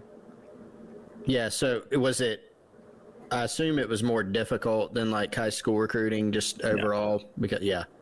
Because, how did you kind of narrow things down? Because he mentioned 70 to 100 calls, and maybe some of those were coaches from the same school or whatever, but however many schools that was, that's a lot. And the realistic thing is that you can't consider that many schools in that short of time. So is it more like, okay, that's really awesome and I'm literally just making this school up. It's cool that Southern Cal called. Yeah, they did. Yeah. Okay, so they did, but hey, I'm not going to LA, right? I don't want to go to LA or whatever reason. How did you just narrow it down initially to hey, let me think about these 5 schools or these 10 schools? You really just try to base it off of the coordinators or the people who reach out to you. When you do take those calls, you kind of go off first impressions and things like that. And actually, Southern Cal was up in there in the top 5, I would say, just because of the historic culture there. But you try to narrow it down to guys that that really could develop you and get you to the NFL. And you really that window gets a little smaller, and then you talk to people, you feel like, okay, this guy, the way he talks ball can kind of coach me the way I want to be coached. So that kind of narrows it down. The location or something can definitely play a factor. No offense, but I'm not going to go play football in New York, in college, in the NFL draft, a team drafts me, I would love to do that. But, that's hard for my family to get the games right now in New York, so. Yeah. I mean, there's a lot of different things that play into it, but it kind of narrowed down pretty fast for me. And trying to get on a visit, like I think the first day I was in the port, I was on a visit. Wow. Yeah. And so you went to, where all did you end up going? You went to South Carolina. You went to Ole Miss, correct? Yeah. Where else did you go? Did you actually get to see? I was supposed to visit Georgia, Florida, and LSU or Bama, but just kind of narrowed it down. Narrowed it down to those. Yeah. Yeah, that's right. Yeah. So you're able to narrow it down, and from that many schools, I mean, that's a tough thing in that amount of time. So why South Carolina? I know you, obviously being from the state, guys that have gone here, you have some, you're familiar with the staff for the most part, but why did the Gamecocks win out in the end for you? I think it's really just a special place, first of all, with a great DBU tradition here, all the corners that have came out of here, and just seeing the guys from South Carolina recently, such as Cam Smith and Marcellus Dial, and obviously O'Donnell's from my hometown as well. Mm-hmm. So just seeing the history with guys coming out of here, and I think just, being close to home kind of played a factor in there too, but it really wasn't really that. I would say a lot of people will say you came here just because it's right down the road, but it really wasn't that. It was a DB production that's allowed in this scheme. My family being able to come see me play. So, I mean, you could stay home a little bit, but really just it came down to the coaching staff. I say Coach White did a really good job recruiting me, and Coach Gray did an unbelievable job as well. And then Coach Beamer, I think, he's all hands on deck. My home visit, he was awesome. So, what is it that stands out to you about Coach Beamer as far as, in your recruitment, and then what he's done at South Carolina, and then his plan going forward here in Columbia? I would say he's just a genuine guy to be around. He's a people's person. He can go in the elevator with you. He's going to talk up with you. Like, you walk in the building, he's going to come put his arm around you and hug you. Like, he's just a people's person. He's always trying to make sure what's best for you. And he's a real person. He's not going to sit here and tell you what you want to hear. He's going to tell you what you need to hear. So, I mean, he's just very, very good. And I think the things he's doing here, I think before this past season, everybody's like, hey, we don't want this guy anymore because he has a bad year. Then he comes back this year, the perseverance, that he's been in tough situations before, is back against the wall and he's thrived. So I think that stands out to me as well. Any goals that you have for yourself individually or from a team standpoint? And I won't even say for this season, but just with spring ball right around the corner, I know workouts are going on. What are you really honing in on over these next, few weeks and few months? Just trying to be as locked in as I can be. I think there's so many different things I can improve on in my game, and just seeing where I can help us win an SEC championship and compete for a national championship to go win one of those and bring back that to my home state. So I think, once you have all those team success, the individual success, like the All-Americans and being projected high round pick, all that stuff comes with it. But, right now it's all about the team and just trying to make sure those guys get where they can get to go, and just trying to help in any way I can and bring a lot of different things to this team. So, any guys that have really particularly been helpful to you as you, get acclimated to the program, to workouts, to how they do things here? Any guys that you've kind of really started getting to know well on the team? Really all the DBs I think are really good people. I think the whole defense as well. I think some offensive guys too that are like in the skilled groups that I know that are pretty good people too. So, I mean, it's been a great welcoming thing. I felt at first it was kind of hard to, get to know everybody, but then eventually over time, once you really are in there for a few days, it's easier. And it was hard for me to come out my shell because I don't really speak up too much until I know it's the right time or something like that. But eventually it was pretty easy, and things are getting better as the days go on. Good deal. All right. Well, Brandon, hey, really appreciate you taking time to chat with us here on the Gamecock Club Hour presented by Krantz Cooling and Heating. Looking forward to seeing where you play and the impact that you can make this season, like we know you will. But thanks for your time, man. Hope everything goes well for you. Yes, sir. Appreciate you. All right. Talk to you soon. 107.5 The Game in Columbia, 100.5 The Game in Florence, and 100.3 The Game in Myrtle Beach. The Game Network.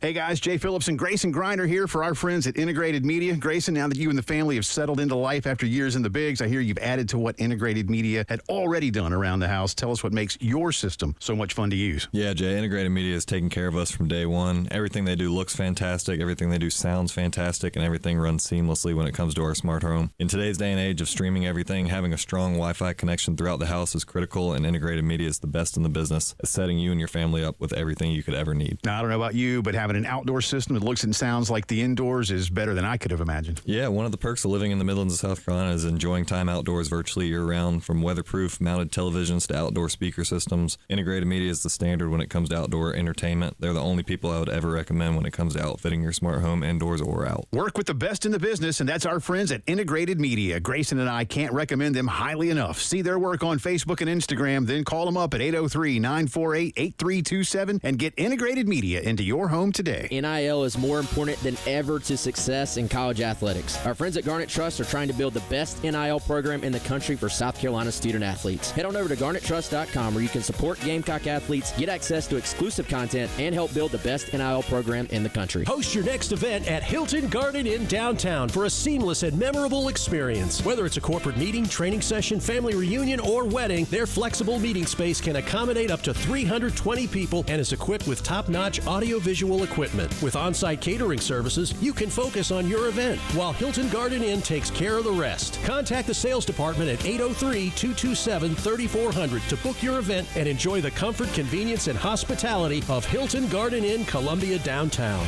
Bothered by back, neck, shoulder, or joint pain? Get back in the game with The Joint Chiropractic. No appointment is necessary and no need to worry about insurance. The new patient special includes a consultation, exam, and chiropractic adjustment for just $29. FSA and HSA approved. At The Joint Chiropractic, you don't have to feel bad to feel better. Walk in today without an appointment. Clinics are conveniently located in Forest Acres, Harbison, Killian, and Lexington. Online, thejoint.com.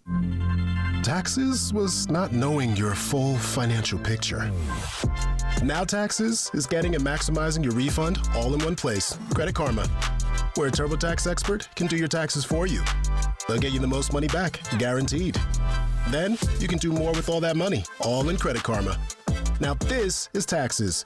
Intuit Credit Karma with TurboTax. Get started today. See guarantee details at turbotax.com/guarantees. Experts only available with TurboTax Live. Is your crawl space damp or musty? Water in your crawl space can cause winter rot and creates an environment for mold and mildew that can make its way inside your home. Canty Foundation Specialist specializes in crawl space repair. Call us today for your free inspection so you can have the peace of mind knowing your crawl space is dry and your home is protected. Call today, 803-424-8380, or visit cantycanfixit.com. You can count on hot summers in the Midlands. You can count on those South Carolina roads biting. And when you end up with a broken windshield, you can certainly count on Absolute Glass. With one phone call, we can repair, replace, and recalibrate your car's windshield. We'll handle the insurance calls, and for most folks, it won't cost you a dime to let us fix your windshield. Absolute Glass has been voted Lexington's best for 15 years straight. So call Absolute Glass at 951-7200. Or find us online at absoluteglassinc.com. And remember, if you can see through it, we can do it. Are you ready for football? Let's go. Truly ready for football? Yes. Are you screaming for football? What the hell is happening? Dreaming for football. Good times. Eating, sleeping, crafting, parenting, naming your pets, and preparing for football. That sort of stuff happening? Oh, my goodness. Are you dancing, jonesing, Mahomesing for football? That's what I'm looking forward to seeing. Good. Then you are ready for football. With the Rich Eisen Show podcast. They're ready. Follow and listen on your favorite platform.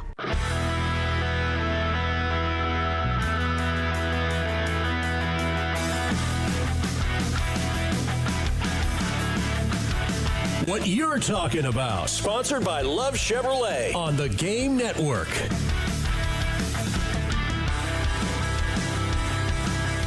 And welcome back in. It is the Gamecock Club Hour presented by Krantz Cooling and Heating.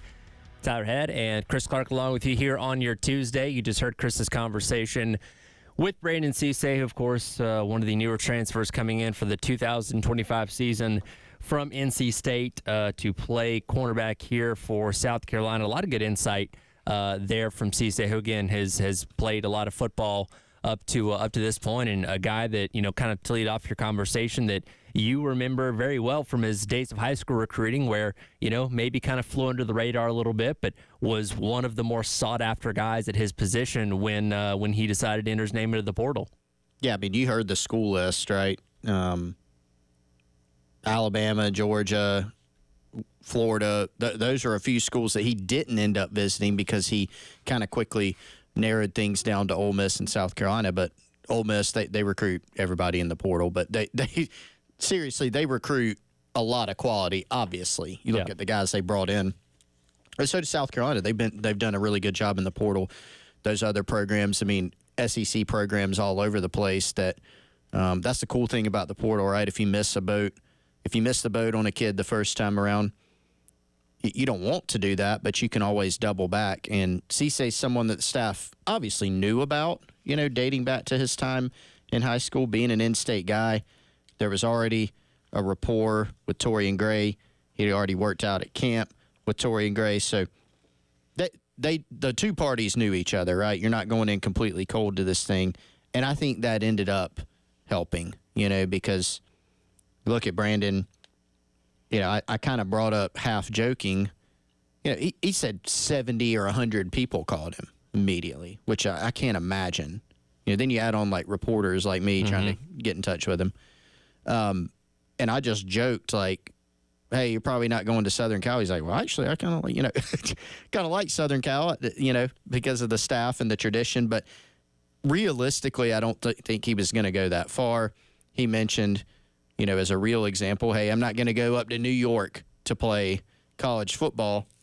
But at the same time, Tyler, he drew the line of, hey, a lot of people think that I went to South Carolina, coming to South Carolina just because it's my home state, just because it's close to home. And no, that's a perk, but hey, it's really because of the development. So I go back to, what Torian Gray's done, what Beamer's done at Carolina, the fact that you can do that at home and get that development.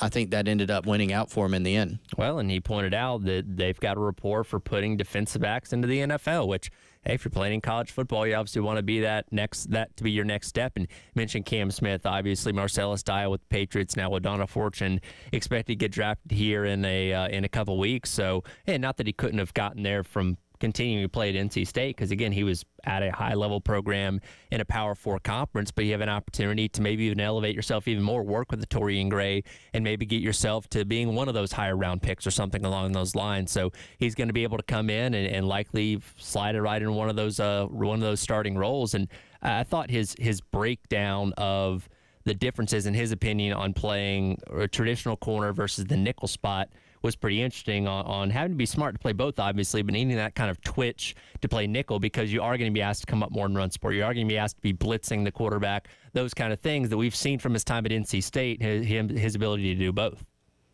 Yeah, and that's kind of a key question. Which one is he going to play? He doesn't know. Maybe Torian Gray has an idea. He's probably not going to tell us, if so. And I honestly haven't heard any behind-the-scenes information either. I mean, you got to keep in mind, spring ball's around the corner, which is kind of crazy to say.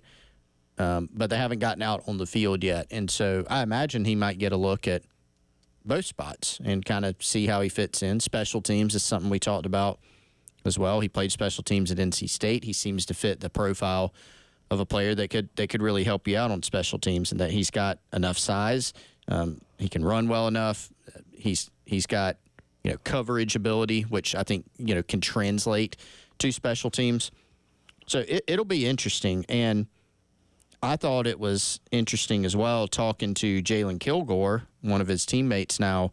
I think that was last week, and asked him, hey, who's been standing out just in workouts, just how they carry themselves. I know you guys hadn't hit the field yet. And he mentioned, hey, Brandon Cissay, the transfer, is somebody that has caught his eye. And, to go back to high school, maybe the knock on Cissay was that he was at one point a little bit smaller. He was in the 160-pound range, but played, I think he said 185 pounds. He played year one. He's even bigger last year. So this is a guy that has put on size. He's got length. He really fits the profile And I think this is why South Carolina really wanted to take him. It wasn't just, here's an in-state guy, let's take him. Like, he fits the profile of what Torian Gray looks for, in that he's got length, he's got versatility, which Torian Gray loves. He can cover guys, man to man. And I think and he's played special teams, so there's a lot of value for South Carolina here. This is a guy that loves football. I think you can tell, just me talking to him, for anybody who listened to him, he loves to play, loves to study the game. And I thought it was super impressive. He really did his homework on Torian Gray, who, again, he knew before, but he's going back to the Virginia Tech days, Kyle Fuller, Kendall Fuller. That was a while back. C.J. Henderson at Florida, obviously he knew about the guys at South Carolina that Torian coached.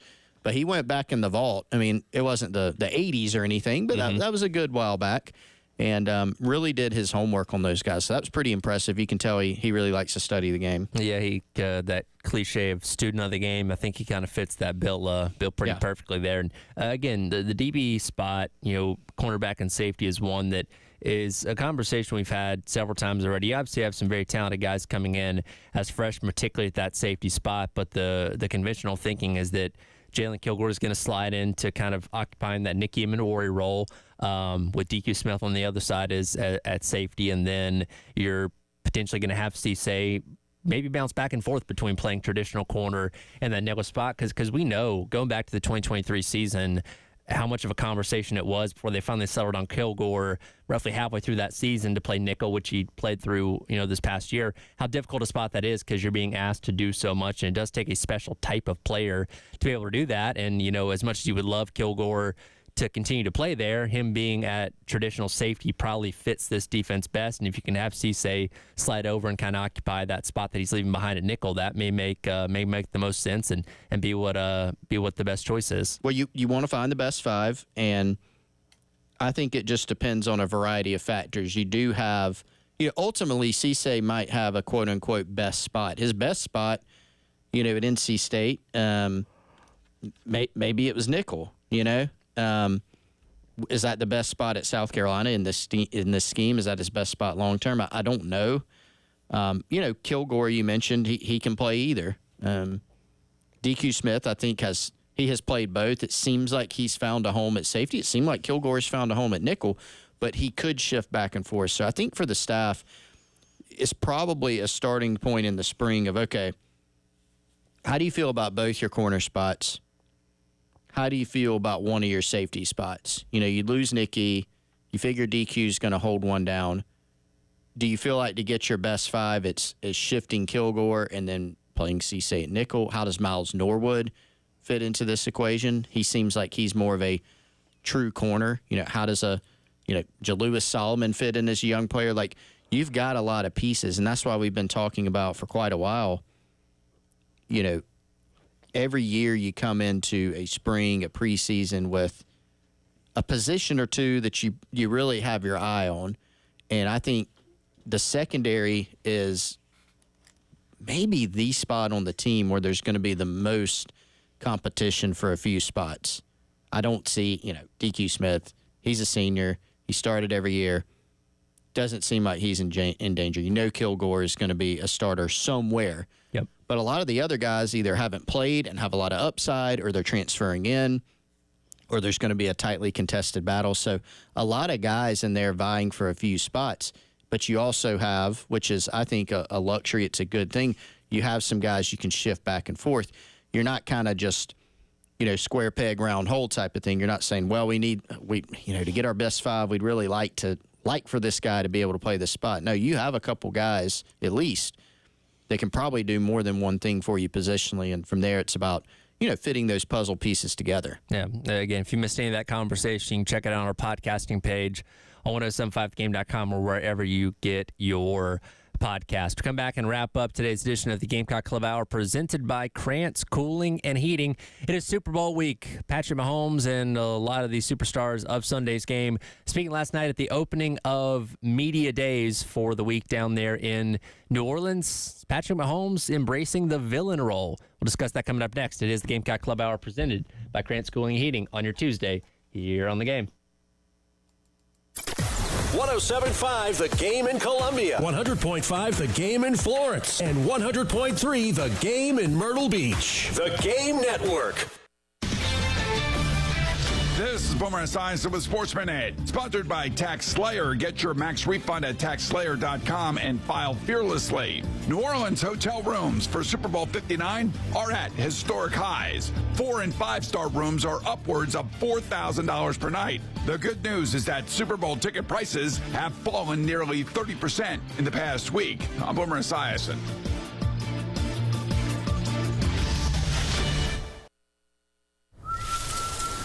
Getting your guaranteed maximum refund with TaxSlayer feels like saddling up and chasing down. Look at that sweet moolah! That big old cash cow.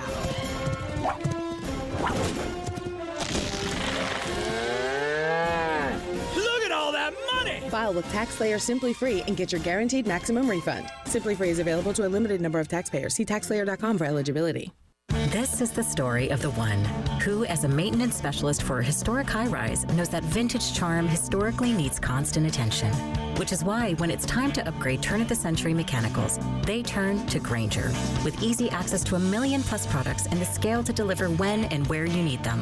The right tools and supplies are never far away. So the one can keep that vintage building running like new. Call, click Grainger.com, or just stop by. Grainger, for the ones who get it done. Accomplishing goals is hard, but when your goal is to learn a new language, Babbel makes it easy. Babbel is designed with you in mind. From expert-created lessons to conversational video units and even live classes, you can personalize your Babbel experience to be exactly what you need to really learn a new language more easily. Go ahead, set a goal for yourself. Accomplish it with Babbel. Try Babbel for free. Go to BABBEL.com. That's Babbel.com. Gain Super Flings are here to take your laundry to the next level. Talking about Gain Super Flings. Super-sized laundry packs. These things are huge. Super fresh, super clean. Gain Super Flings. Gain Super Flings laundry packs have 4 times the Oxy cleaning power and 3 times the Febreze freshness versus Gain Original Liquid. Super fresh, super clean. Gain Super Flings. Gain Super Flings for next level laundry. I am dedicated. I am TNT. With Team in Training, you will reach your best physical self so blood cancer patients can reach theirs. Change your life by joining a marathon, half marathon, triathlon, or a cycle event, and you'll change the lives of blood cancer patients.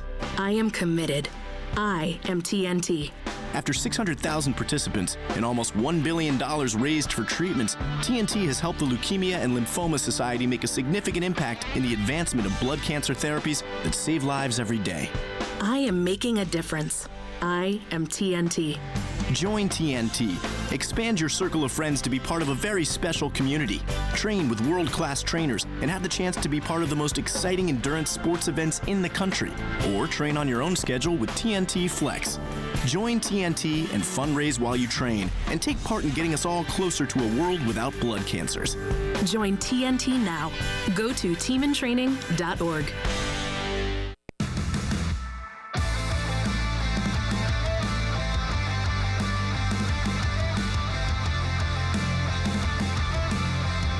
The Gamecock Club Hour, sponsored by Krantz Heating and Cooling on the Game Network and on 107.5 The Game app.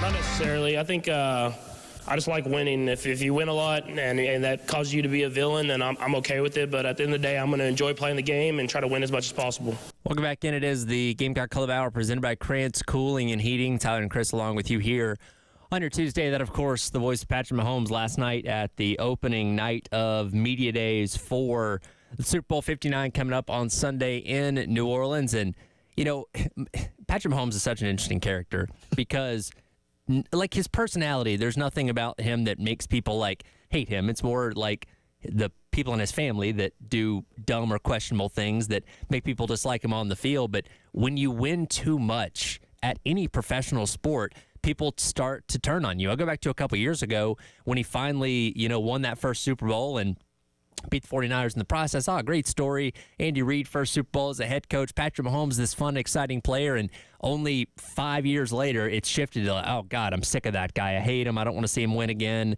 He's not Tom Brady and all these kind of things. It's funny how our general perception of people shifts the more success they have.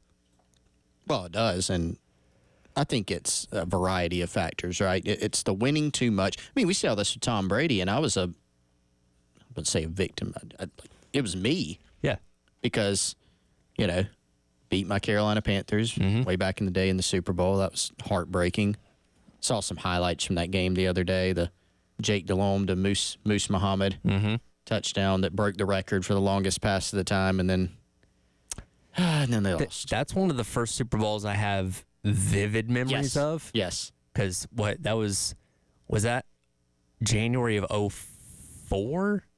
Am I thinking right on that? Either 04 or 05. 04, I think it was in there. Something like that. And again, I watched plenty of Super Bowls before that, but that's one that I first truly have good, solid memories of, I guess. And again, I'm talking about over 20 years ago now, which is insane. And the Panthers have only made one since then, and that one didn't go too well either. But February 2004. February 2004. Okay, so 21 years ago. Wow. Yeah, brutal. But and that's why, I mean, you could pick out things about Tom Brady. I don't like this or that, or he eats weird, or whatever. Yeah, you can pick out things. Sure. But ultimately, for a lot of people, it's just, well, he wins a lot, and I would rather somebody else win. And that's with Mahomes. You have some different layers because now you have and maybe this was a little bit of Brady, like they had the deflate gate. You're filming people, you're cheating, whatever. With the Chiefs, it's more like I think everybody loves Andy Reid. Yeah. It seems. I'd agree. But I think people are irritated with the Chiefs in general, Mahomes, because you got his brother doing whatever it is he does. And He's then still on TikTok. Is that still a thing? Yeah, I'm not sure. I couldn't tell you, Tyler. I don't have TikTok on my phone right now, and if I did, I would not be following Jackson Mahomes. I deleted it a long time ago. You got the brother. You've got it sure seems like they get a lot of calls. Yeah, that doesn't help. Which did you see what Roger Goodell said about that? I did, yeah. Actually, it's a longer clip. We won't play it here, but he's like, I don't think the Chiefs get preference. What was he going to say? Well, he said that he doesn't think they do, but that they're working on it. It's like, well, what does that mean? I think he was trying to say that they're working on the officiating. Yes, because he said it. He said wrong. The usual spiel. We think our officials are the best in the world, and blah blah blah. We're always looking to improve. Essentially, he tried to do the Greg Sankey SEC and didn't even say it as eloquently. Which, after coming away from the Buffalo game, they asked Mahomes, like, hey, do you think you guys get preferential treatment? Like, was he going to say, yeah, I think the league helps us out? And what do you think Goodell was going to say the same thing? Of course not. Yeah. I think it's that. And then you do. I mean, it's elephant in the room. You got the whole, Taylor Swift, that element that brought in a lot of bandwagon fans, which my family's in that mix. Not me, but others in my family, which is fine. That's fine. But I think people get irritated by that, right? So it's gone from, you make a good point, it's gone from more of a, whoa, look at this. The Chiefs, like Pat Mahomes, fell in the draft, It's drafted behind Mitch Trubisky, famously. gets picked up, and, oh, man, look at this guy, plays super fun style, fun to watch. And now people are just irritated by the winning, the officiating, the Taylor Swift factor, all those things. And so for some people, he's a little bit more of a villain now. Have you ever stumbled across, there's a subreddit for Taylor Swift, and I don't know if they still do it or not, but for a while they were having threads for Chiefs games where it was a bunch of people that didn't really watch football taking in football and why is this happening? Why is that happening? It was very, very interesting to see them. And as time went along, they got smarter to the game of football.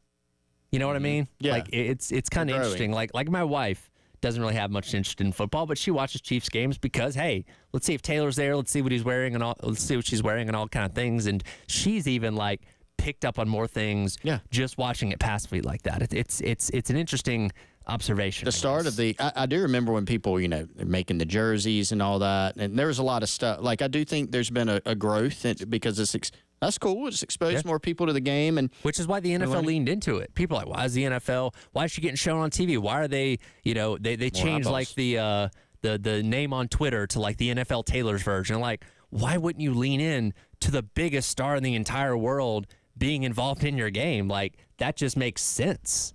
Pretty funny it prints to money. Go back on that subreddit now, and probably some people are like, did they get a base hit? It's like, no, that's the wrong sport.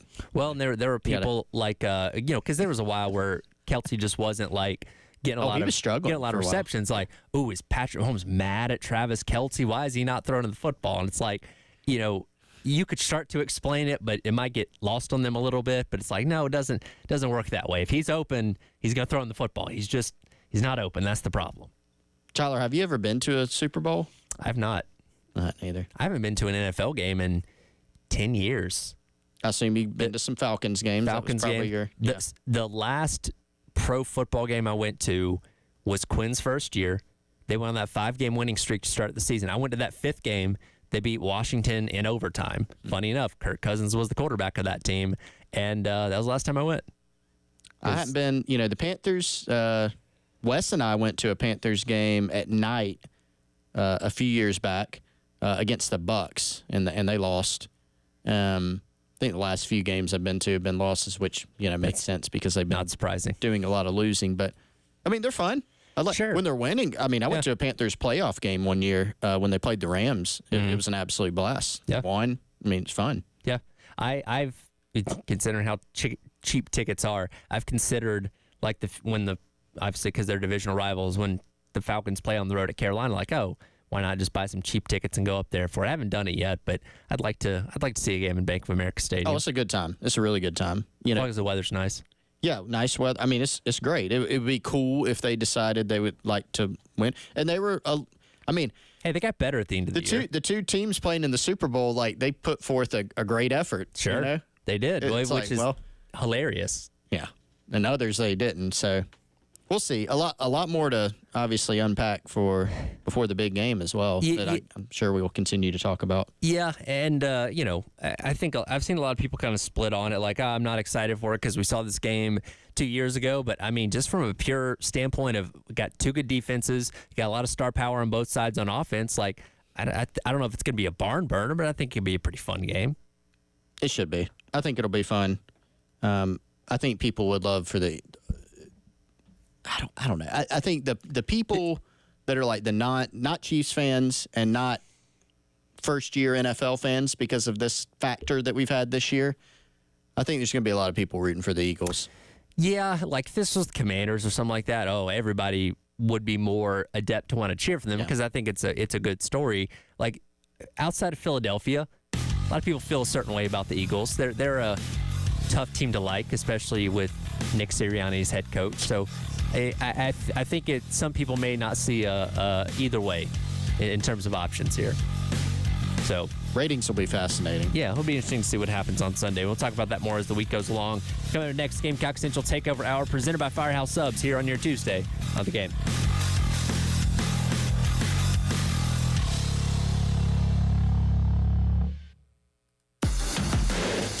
107.5 The Game. Broadcasting live from the Herndon Chevrolet Studios. Take up to $20,000 off new Silverados. Stop by or shop online today and see why Herndon Chevrolet makes you smile. Together, let's drive.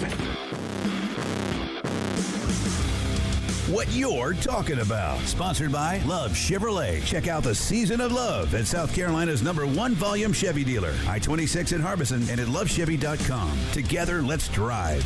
You want to remodel. Actually, you need to remodel. I'm Eddie Springer of Trey-Cal Builders, and with us, remodeling is easy. Whether it's your kitchen, bedroom, bathroom, or even the whole house that needs an upgrade, at Trey-Cal, we'll help you every step of the way.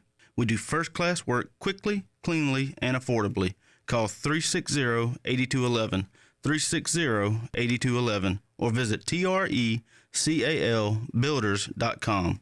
Trey-Cal Builders, quality from start to to finish. Hey Gamecocks, Ben Cato, third generation owner of Cato's Power Equipment, with some great news for anyone looking to add some new lawn equipment to their garage or trailer. Just in time for spring, we've got awesome financing options that let you spread your Steel, Toro, or Gravely equipment purchase out over 3, 4, or even 5 years with no interest. For any budget, any yard, Cato's Power Equipment has the best equipment around, with top-notch service to back it up. Come shop our huge selection of zero turns today. I'm with Jason Reynolds of the Samuels Reynolds Law Firm. Jason, what makes your firm different? I think the way we present ourselves and treat our clients makes us different.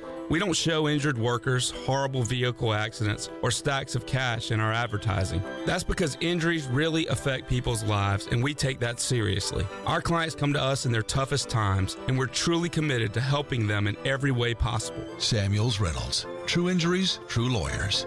803-779-4000.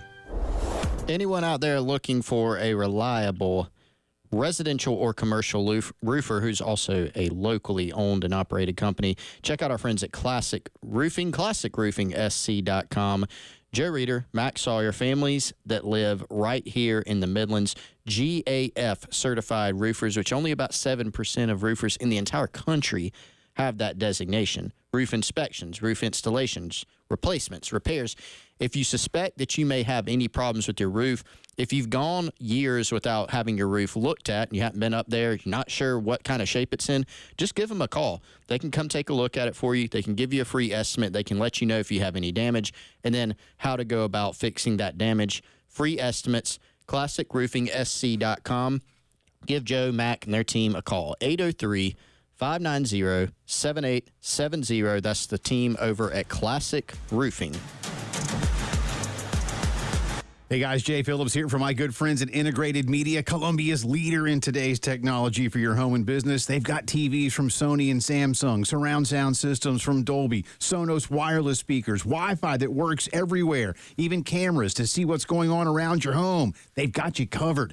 Call Integrated Media at 803-948-8327. Set up a time for them to come out to your house and talk with you about your wants and your needs. You want to cut the cord? They can help. Want one of those beautiful Samsung frame TVs that looks like art when it's not turned on? They do that too. Plus fantastic outdoor systems that let you enjoy your favorite team, movie, TV show, or music while you also enjoy our beautiful South Carolina weather. You can even stop in and see them at the Experience Center, 105 Snapdragon Court in Chapin, and get a real idea of what these things look like in your home. Do what I've done, and many, many of your friends and neighbors. Call 803-948-8327 and get home theater like never before from Integrated Media. Powered by Integrated Media. The Game TV. Sponsored by Shepherd's Glass. For auto, home, and commercial glass. ShepherdsGlass.com. In Chapin and West Columbia. The Game TV. Sponsored by Shepherd's Glass. Shepherd's Glass.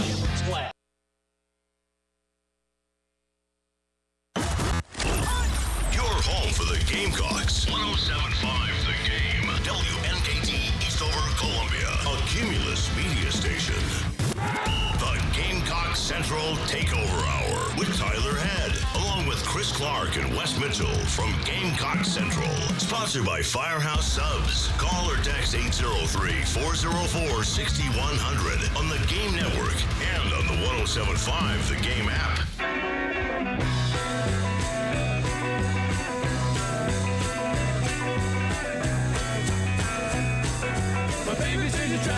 11 o'clock on your Tuesday morning. Welcome in. It is the Gamecock Central Takeover Hour presented by Firehouse Subs. Tyler West, Chris along with you here. I think it's still February. You wouldn't know that from being outside. It's a pretty nice day. Welcome to change from the snow and cold and rain we've dealt with for, the past 3 weeks? Fake spring. Yes. Fake spring, false spring. That's exactly what I was going to say. Because then it's going to get in the 40s again next week. Oh, yeah. It'll probably be even colder, like 20 again. But we are getting a preview, which is nice. It is nice. Starting to feel like baseball a little bit. Yeah, I looked ahead to opening day, which is next Friday. Projects to be like 60 degrees and a little rainy, so not quite as nice, but hopefully some days like these are coming to Founders Park sooner rather than later. Well, Tyler, my bone to pick is not actually about the weather. I'm glad I sent my list to you of songs because we had, whatever that was. Yeah. coming in. No offense to, I actually don't know who that was. Probably like a really good artist. Says the Beatles. Okay. That's awesome. There you go. There you go. Hot take: the Beatles stink. No, I mean, I actually do like the Beatles. I didn't even realize they did that song. I didn't. We've lost all of our listeners that like the Beatles. If I wasn't looking at it on here, I wouldn't have thought it was them. But okay, well, we can have some Beatles, but not that song. And I won't begrudge you too long. I did send that list to you. Like you did send the list early, or later yesterday. So you probably didn't have. You have your list. I have my list. We're just waiting on one other person. Yeah, we can wonder who that Preston. Could be. Yeah, Preston. Yeah. So when I get the complete that's okay. library of our new music, I will implement it. Sorry, guys, I was working. That's okay. It takes more important 2 minutes to throw a couple songs on a list, Wes. So that's how much thought you put into our list. No, I'm just saying. admitted it. If you think of the songs that are your favorites or ones that could apply here, it shouldn't take you too long. Now I'm worried about Terry going through and taking the who was that? It's the Beatles. That'll be on probably the next liner. Yeah. On the show break. By the way, Wes also still needs to send me how the new intro that he wanted me to build. It'll come in time. One day. No hurry. We're being patient here. Plenty to get to over the course of the next hour. Look, we've talked a lot about men's basketball and the struggles they're having this season. I do think it's interesting, and I talked about this with Jack a little bit earlier, that despite the rough season, Colin Murray-Boyles has been named to the mid-season list for the National Player of the Year in men's basketball. And it begged the question to me at the top of the 9 o'clock hour, we talk about how close this team is and nearly winning all these games. And, if a couple things go differently, you could suddenly be 4-5 in conference play or 5-4 or whatever it may be. How much worse off would they be if there was no CMB? Like, how much heavy lifting is he really doing on this team this year that's maybe being highlighted by the fact that they aren't winning in conference games? Yeah, and I think I will give the team credit. Like, they have hung in. Like, they have not just quit on the season, which I think is, maybe people only care about wins and losses, but I think is worth commending that they're still out there. They're still competing. They're going to get one eventually. And, I think the thing about CMB is that this dude can just quietly go get you 18 points, 6 boards, and 5 assists. And, it doesn't necessarily have to feel that flashy. I mean, I kind of agree with what the announcer was saying in their last game. Like, they need to feed CMB even more. But then you look at the box score and you're like, well, he's had a huge impact on this game. So, I think anything they can do to continue to get him the ball even more in good situations and lean in on that obviously is huge. But, yeah, he really, frankly, is the one part of this team that has been exactly what we thought it would be. I compared it to football, where we had going into this season, how many different things did we say, well, if this sort of unknown falls to the positive, they're going to be okay at that position. If it falls to the negative, they're going to be in trouble. And almost all of them fell to the special season. Well, in basketball, with the men's team, pretty much every kind of if that we had coming into the year has gone the wrong direction, except for CMB, who, I think has been what we thought he would be. He's definitely taken a step forward from last year. And you can even, for him to do what he's doing with the amount of attention he gets from opponents, like, you can just watch defenses sort of flock to him when he gets the basketball. And, for him to do what he's doing without really somebody else being able to step up and kind of be Robin to his Batman necessarily, consistently anyway, we've seen it in flashes, is pretty amazing. Yeah, it's a loaded league, right? So, I mean, in other instances, CMB would probably be even higher on lists and maybe other conferences. And he's been tremendous. And you look out there in the game, you look out there in the fourth quarter, and man, this is obviously a guy that's very well conditioned because he plays a lot. He leaves it all out there. He's called upon to do a lot for this team, and he's delivered. And you could tell he's just given it his all. And I do think, Wes, that does count for something, right? Because, I mean, imagine what the conversation would be like if this team, took the court every night that they play and they go out there and just look disinterested. They don't look like that. And you have no shot of finishing this thing off respectably or turning it around, even if you don't obviously reach the goals, which they're not going to reach, I don't think, the goals that they had going into this year because of how they've started and how they've continued. Still, they're out there playing for something, whether it's pride, each other, the logo, whatever it may be. They're still out there playing hard, and he's been a big part of that. He's a guy that's got obviously great pro potential. He's not checked out. He cares. A guy from South Carolina, from the state. He's out there playing hard.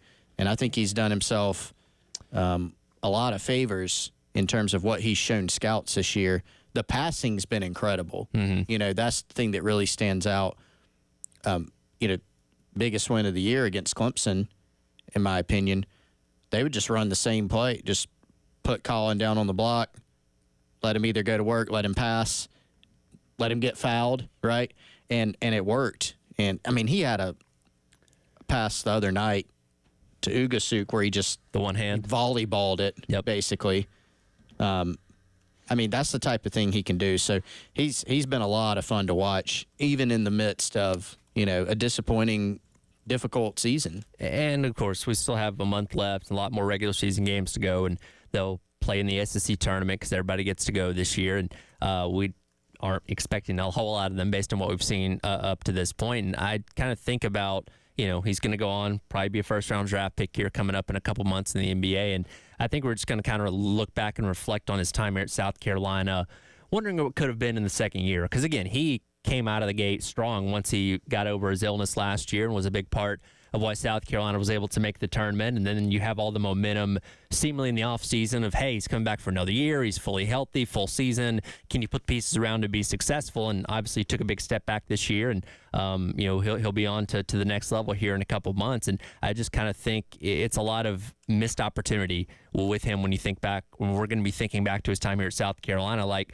the G.G. Jackson thing in year one for Coach Paris, you knew changing coaches and bringing a lot of guys in from the transfer portal, it probably wasn't going to be the most successful season. So I don't think people look at the G.G. Jackson year as, oh, man, that was a wasted year, because it's kind of what you expect when a coach comes in and takes over and has to change everything with the program. But we should have been a whole lot better this year based on, what was accomplished last year and where you thought this team was going to be in year number 3. And unfortunately for CMB, it doesn't look like it's going to be a return trip to the tournament for his final year here at South Carolina. Well, I think that's are we completely set that this is it for CMB? Is there any hope he comes back? I mean, I would be very surprised if he did. I mean, unless he wants to work his way up to being a lottery pick or something along those lines, which not to say that he couldn't do that, but I would think up to this point he's probably going to go ahead and go, if I had to bet. Yeah, hometown guy. I'll be curious to see, with rev share and I mean, Chris, is that thing going to go through or not? Like, good question. It seems like there's more. The closer we get to that, it seems like there's more and more questions. But there's a lot of wish casting out there. Yeah, and then we have the, is Title IX truly going to be a factor in this or not? But if you go back to some of those numbers that were being sort of projected and the percentages that could go to men's basketball, these guys are going to have an opportunity to make quite a bit of money, potentially, if all that goes through the way it could. So I frankly, I wonder if that doesn't change the equation a little bit if you're a guy who is going to be a draft pick and maybe could be a much higher draft pick if you got one more year of development. And again, I have no idea one way or the other where CMB's head is right now, kind of where he's leaning or not leaning. But I don't know that it's a complete slam dunk that you can say, hey, he won't be back, especially as a local guy, hometown guy. And, I do, when I watch him, I think he could move even further up with another year of development. Big fat for what it's worth. Adam Finkelstein from CBS Sports in his latest mock draft, which was April. There we go again. I told you. I had spring on the mind. January 15th, 2025. There's no April? 4 on here. Where you get April? I have no idea. Today is the 4th. You're thinking of February. Yeah, I did see a 4 on my top. Yeah. You're thinking of when the hearing for the rev share is going to be on April 7th, the day of the national championship. I'm not. I was not thinking of that at all. No, just trying to make some kind of connection. Thank you. I think it is February 4th on my computer here. Anyway, Adam Finkelstein, January 15th, 2025 mock draft. Colin Murray Boyles to the Magic at number 22. So that's outside the lottery. Yeah. But, first round pick. And so we do know, there are examples of guys that, have returned to school at North Carolina. Hunter Dickinson, right, was another one. There are guys that have gone back where you're like, that guy would probably get drafted and probably get drafted pretty high, but they're able to go back. So it depends on, I think, a lot of factors. Sometimes guys are just ready to move on. Mm-hmm. And we knew, like heading into this year, we knew Colin was coming back. Everybody had been working on it for quite a while. I think it'll be more of a question this year. You haven't heard as much quite yet. He's got more buzz after what he's done this year. I think people have anticipated a jump. But I agree with you, Wes. Is it something we need to maybe monitor a little bit more? Probably so. And it might very well be that he moves on, but we'll see. Yeah. Yeah, it'd be great if he was able to come back. And I don't know how much you're having to sell him on the idea of that outside of obviously the NIL component, because, again, it was supposed to be another step forward this year, and that didn't end up happening. So I don't know if he'd be willing to take that risk again in terms of coming back to college and risking injury and all those kind of things. But it's something to wait and see, once we get to the offseason. Men's team off for a couple days here before getting back in action, taking on Kentucky coming up on Saturday, which we'll have for you right here on the game. They'll return to Colonial Life Arena coming up next Wednesday, taking on Ole Miss. Transition into football coming up next. A lot of big quarterback battles going on this offseason across college football. Of course, South Carolina is not one of them, but some pretty big name schools are deciding who their signal caller is going to be before the fall rolls around. We'll hit that coming up next. Gamecock Central Takeover Hour presented by Firehouse Subs on your Tuesday here in the game. 107.5 The Game in Columbia, 100.5 The Game in Florence, and 100.3 The Game in Myrtle Beach. The Game Network. 107.5 The Game. Broadcasting live from the Herndon Chevrolet Studios. Take up to $20,000 off new Silverados. Stop by or shop online today and see why Herndon Chevrolet makes you smile. Together, let's drive. If you are getting hungry like I am, great day to go check out Firehouse Subs. One of our faves, our favorite here on the Gamecock Central Takeover Hour. Presenting sponsor is Larry Chandler, owner, operator of all 15 and growing Midland's Firehouse Subs locations. That's one of the coolest things. Not only great food, but super convenient because there's 15 locations around the Midlands. So no matter where you are in the Midlands, there's going to be a Firehouse Subs closest to you. Sometimes, you may say, I'd really like to go grab lunch, dinner at that place, but it's all the way across town. You don't run into that with Firehouse Subs because there's going to be one near you. You can also use the Rapid Rescue to go. That means you can order online through the app. That's the easiest way. Earn yourself some rewards when you order, and then you can use the Rapid Rescue. You can go in. Your food will be waiting on you hot and ready to pick up. FirehouseSubs.com or download the Firehouse Subs app today for lunch or dinner. Get ready to smile because Herndon Chevrolet, your hometown Chevy dealer, is offering an amazing deal right now. Get up to $20,000 off new Silverados. Yes, you heard that right. Up to $20,000 off. Don't wait. Head over to HerndonChevy.com today and drive home in the truck of your dreams. Chevy, together let's drive. Herndon Chevrolet, Herndon makes you wanna smile. Call 803-510-5447 for complete details. Taxes was not knowing your full financial picture. Now Taxes is getting and maximizing your refund all in one place. Credit Karma, where a TurboTax expert can do your taxes for you. They'll get you the most money back, guaranteed. Then you can do more with all that money, all in Credit Karma. Now this is Taxes. Intuit Credit Karma with TurboTax. Get started today. See guarantee details at turbotax.com/guarantees. Experts only available with TurboTax Live. You've been talking about it for years. This year, do it. I'm Eddie Springer of Treycow Builders, talking about remodeling your kitchen, bedroom, bathroom, or whole house. At Treycow, we know the hardest part of remodeling is just getting started. But with us, it's easy.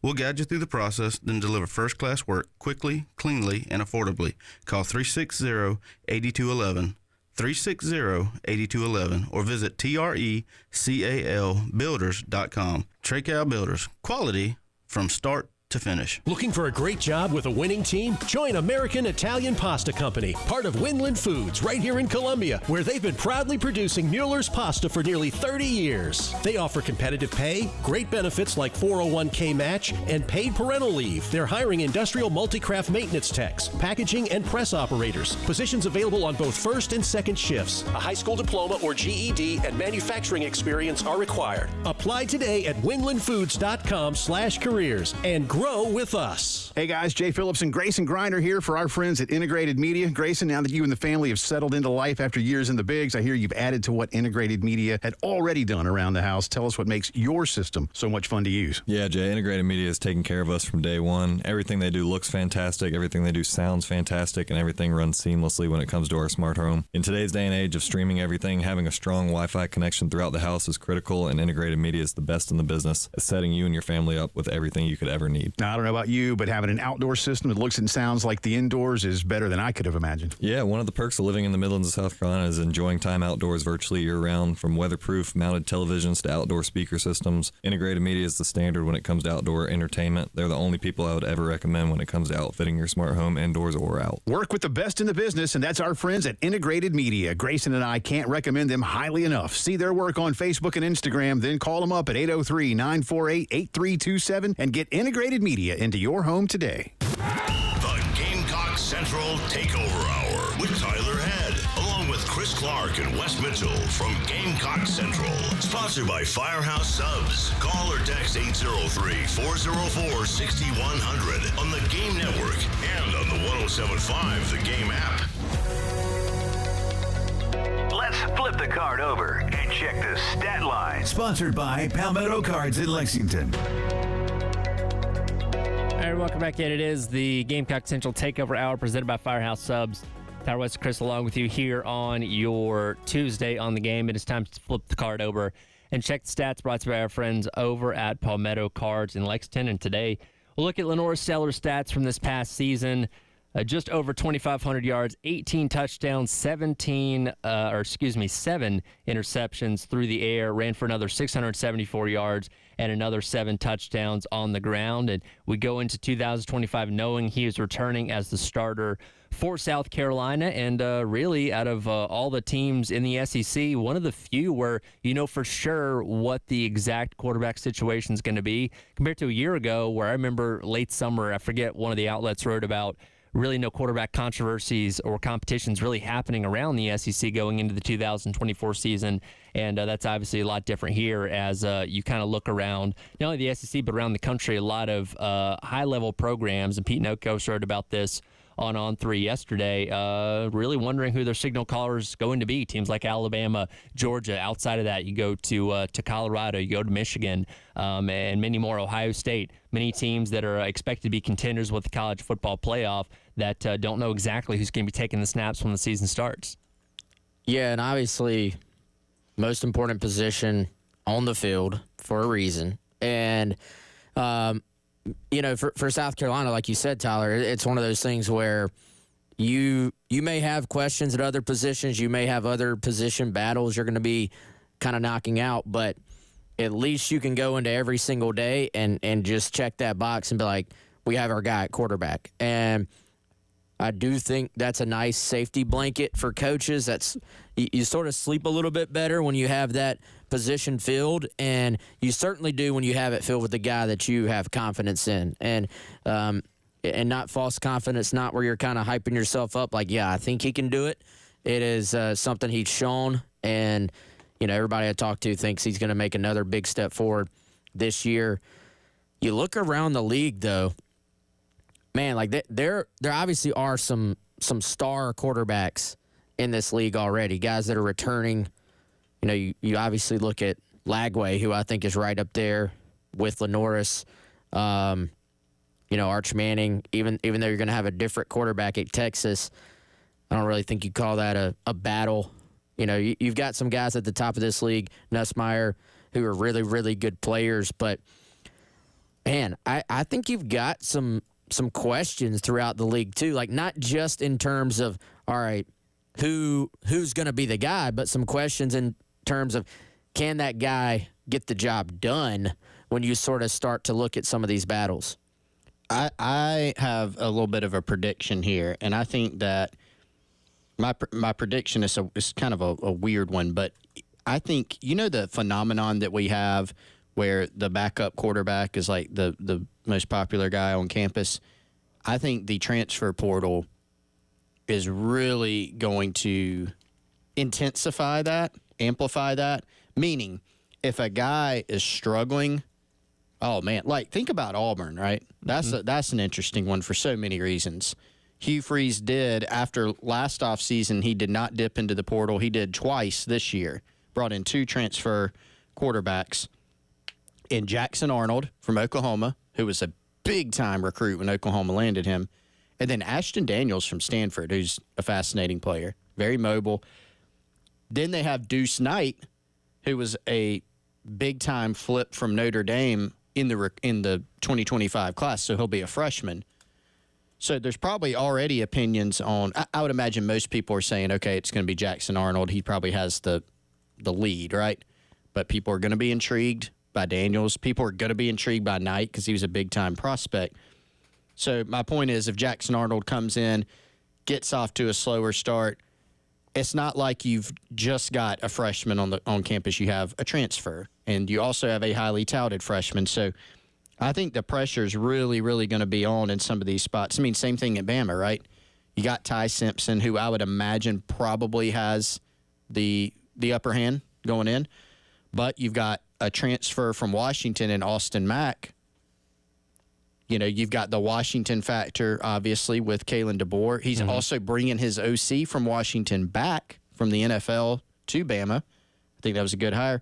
And you have a big-time consensus 5-star in Keelan Russell, who's a big-time get. So I just think some of these battles are going to be pretty intense, and I think, it'll be interesting to see how all these coaching staffs handle the dynamics of their rooms. Well, and I think it's interesting, too, now, because, look, for so many years before the transfer portal became such a big thing, a lot of times you're running into, okay, here's a guy that started for the past year or two or whatever it may be, and here's a true freshman or a redshirt freshman that hasn't had a lot of experience. Now, more than ever, you're bringing in guys for a lot of these rooms that have a lot of experience to their own degree. I think back to Georgia's quarterback room this past year, and yes, it was very clear Carson Beck was the clear leader, but you had a guy in what's his name, Jaden Rashada, coming over after leaving from Florida and Arizona State and all that kind of stuff, that came in with a ton of experience that, he didn't end up taking the job, obviously, but makes a strong case for being that number 2 guy if they decided to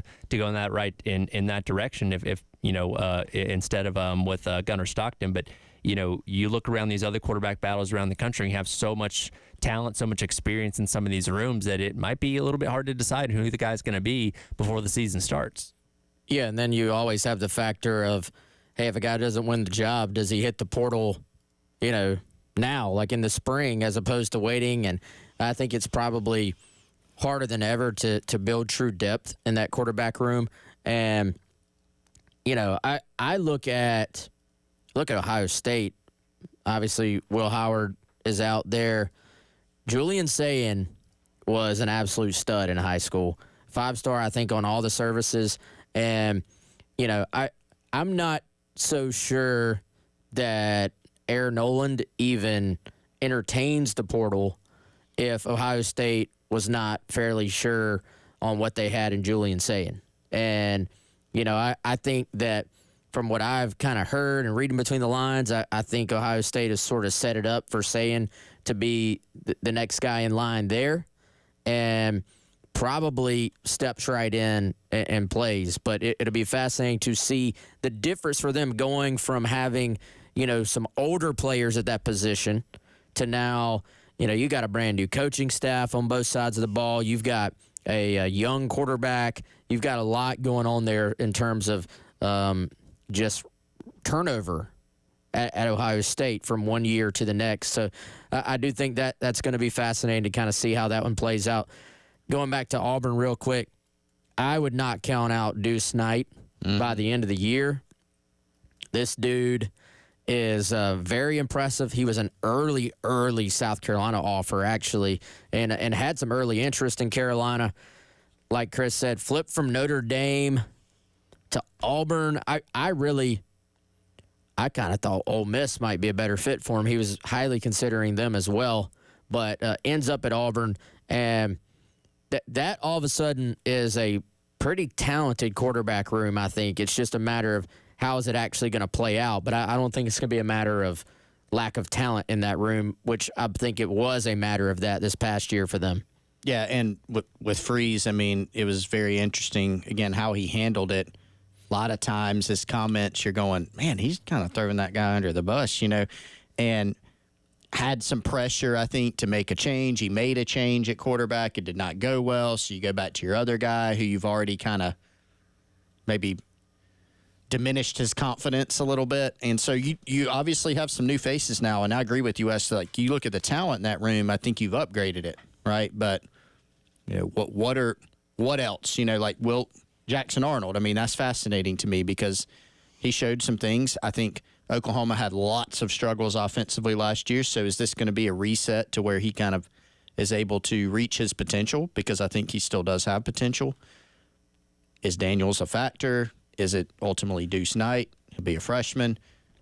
It's a big year for Auburn. You know, they've recruited quite well, but at some point they're going to have to win some games, and this is probably the year to try to do it. I was going to say it kind of comes to a make or break point with the resources that you have, the way you've been recruiting to finally be able to step up and start to win those games. I want to look back around to Ohio State coming up on the other side, because since winning the national championship just over 2 weeks ago, they've had a lot of turnover when it comes to their coaching staff. We'll hear what Ryan Day had to say about that and the challenge they faced this offseason in replacing both of their coordinators. That's coming up next. It is the Gamecock Central Takeover Hour, presented by Firehouse Subs on your Tuesday here on The Game. 107.5 The Game in Columbia, 100.5 The Game in Florence, and 100.3 The Game in Myrtle Beach. The Game Network. What you're talking about. Sponsored by Love Chevrolet. The best selection of new Chevys. Right now. No hassle, no ridiculous add-on stickers. I-26 at Harbison and at lovechevy.com. Together, let's drive. Twin Peaks is the best in the game. Here, the ultimate lunch lineup boasts wall-to-wall sports and scenic views. When you're hungry and in a hurry, the Scratch Kitchen delivers lunch in the clutch. I mean, where else can you order a 29-degree draft beer and a quickie combo on your lunch break? Only at Twin Peaks, the #1 sports bar. Twin Peaks Scratch Kitchen scores every time. Dig into hand-smashed burgers, chef-inspired flatbreads, and more at your local lodge. And now, a Progressive ad brought to you by Progressive Insurance. Drivers who switch to Progressive could save big with Progressive. This has been a Progressive ad from Progressive. See if you could save at 1-800-PROGRESSIVE or Progressive.com. For appliances with Reliance's, that's Jeffers McGill. Come see the entire line of Whirlpool appliances at 1421 Atlas Road. Whirlpool offers bigger, better, and more efficient appliances, and Jeffers McGill offers the best in customer service and low prices. Jeffers McGill and Whirlpool, your home team. For appliances with Reliance's, that's Jeffers McGill. Do you have sagging, soft, or bouncy floors in your home? Well, this could be a sign of rotten wood caused by moisture in your crawl space. Damaged wood in your crawl space can affect your home's foundation, and that can affect your home's value, and nobody wants that. Say goodbye to sagging floors and hello to a stable foundation. Contact Canty today for your free inspection at 803-424-8380 or visit cantycanfixit.com. Firehouse Subs, hook and ladder jingle, take one. Hook and ladder, when it's hot, it just tastes better. Warm that smoky turkey, that thin sliced honey. Guys, this is a 30-second ad. You gotta sing faster. Hook and ladder, when it's hot, it just tastes better. Melty cheese and toast spread, mustard, mayo, purple spread, lettuce, green, and onion. The sandwich is too big for the song. It's too big. The Hook and Ladder, available only at participating Firehouse Subs restaurants. It starts as a nuisance, and you just put up with it. But then that awful joint pain impacts everything in your life. Walking, climbing stairs, even getting in and out of the car hurts. It's Preston Thorne. And here's the good news. QC Kinetics' groundbreaking treatments for arthritis pain and long-term relief is now possible. At QC Kinetics, their regenerative treatments are sweeping the nation. Tens of thousands of QC Kinetics patients would tell you, and don't wait. Make the call today and talk to the local medical professionals. Their new orthobiological cellular therapies, including PRP treatments, can revitalize your joints, all without going under the knife. QC Kinetics treatments prompt your body to heal and restore those damaged joints, and you won't miss a beat, and there's no downtime. So call QC Kinetics today for free consultation at 803-281-6860. That's 803-281-6860.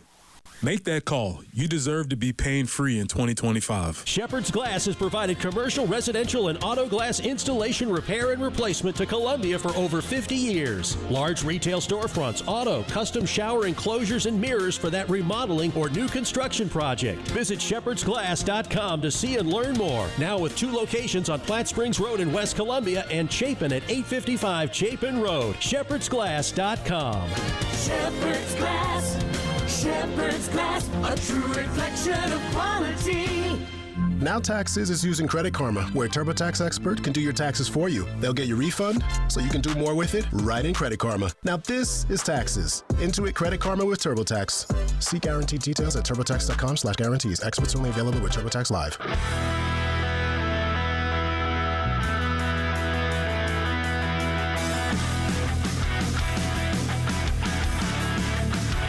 What you're talking about. Sponsored by Love Chevrolet on the Game Network.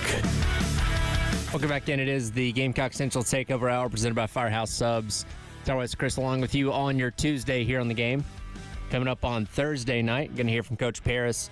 Carolina calls at 6 o'clock here on the game in Columbia, as well as 100.3 the game out in Myrtle Beach. And then that night as well, you have women's basketball taking on Georgia. Tip off at 6 o'clock, pregame coverage starting at 5:30 on our sister station, 98.5 WOMG.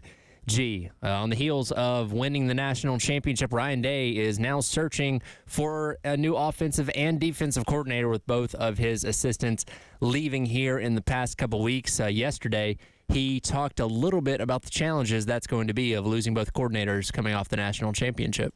Yeah, there's no question. And you know, like, you're excited for guys. You know, Justin Fry's got a great opportunity to go into the NFL, and you know, these opportunities come up when you win a championship like this. These guys are great coaches, and they have a chance to, you know, do different things, and that's part of it. Like you said, you know, now you gotta adjust, and you gotta, you know, figure out, you know, move these puzzle pieces around. The good news is we're at Ohio State, you know, so we have some really good opportunities to hire some great people and fit them in with some people who, you know, are really good young coaches and really good coaches that are just rising stars here, I think, in the profession, and some guys with great experience. And so, you know, this is going to be part of the deal. We knew that. I knew that right after the game it was going to happen like this. And so you have plans in place, but, you know, we're going to make sure we take our time and find the right guys, because, you know, it's Ohio State. And so you have an opportunity to get the best. And, you know, Ohio State's one of those programs that gets the benefit of the doubt. He mentioned Justin Fry, who's their offensive line coach that's gone to take the same job with the Arizona Cardinals in the NFL.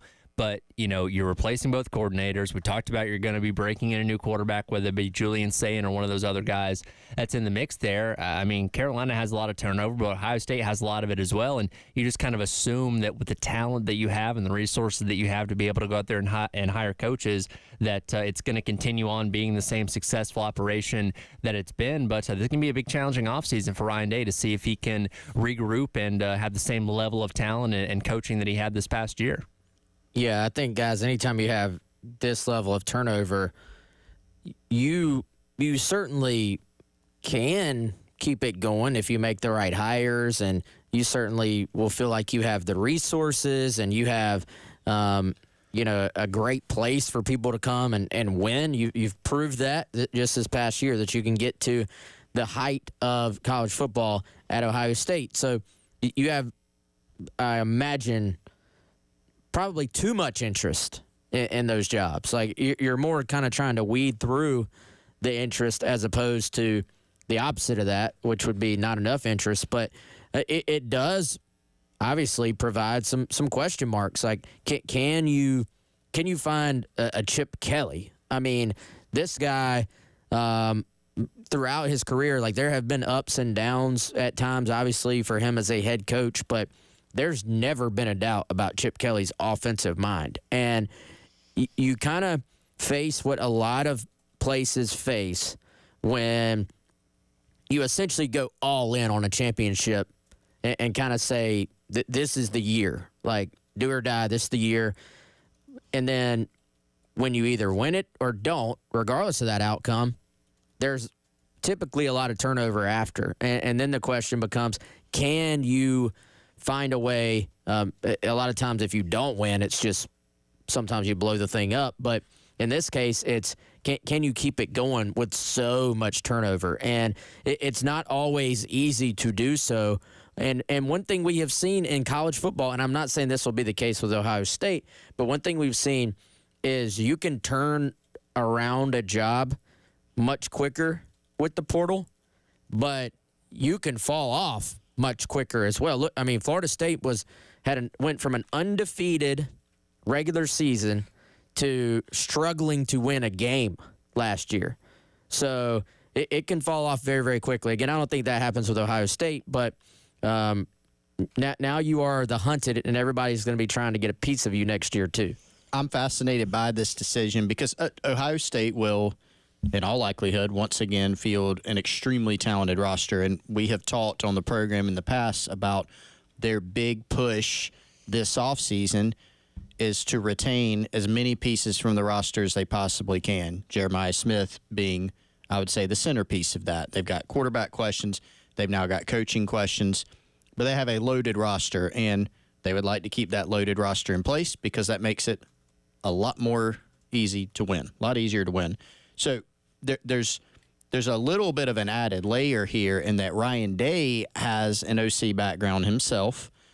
And so does he resume play calling duties and make his offensive coordinator, that's air quotes for those of you not watching, kind of a little bit more of he's just kind of helping. He's got it in title, and Ryan Day's the one driving the bus.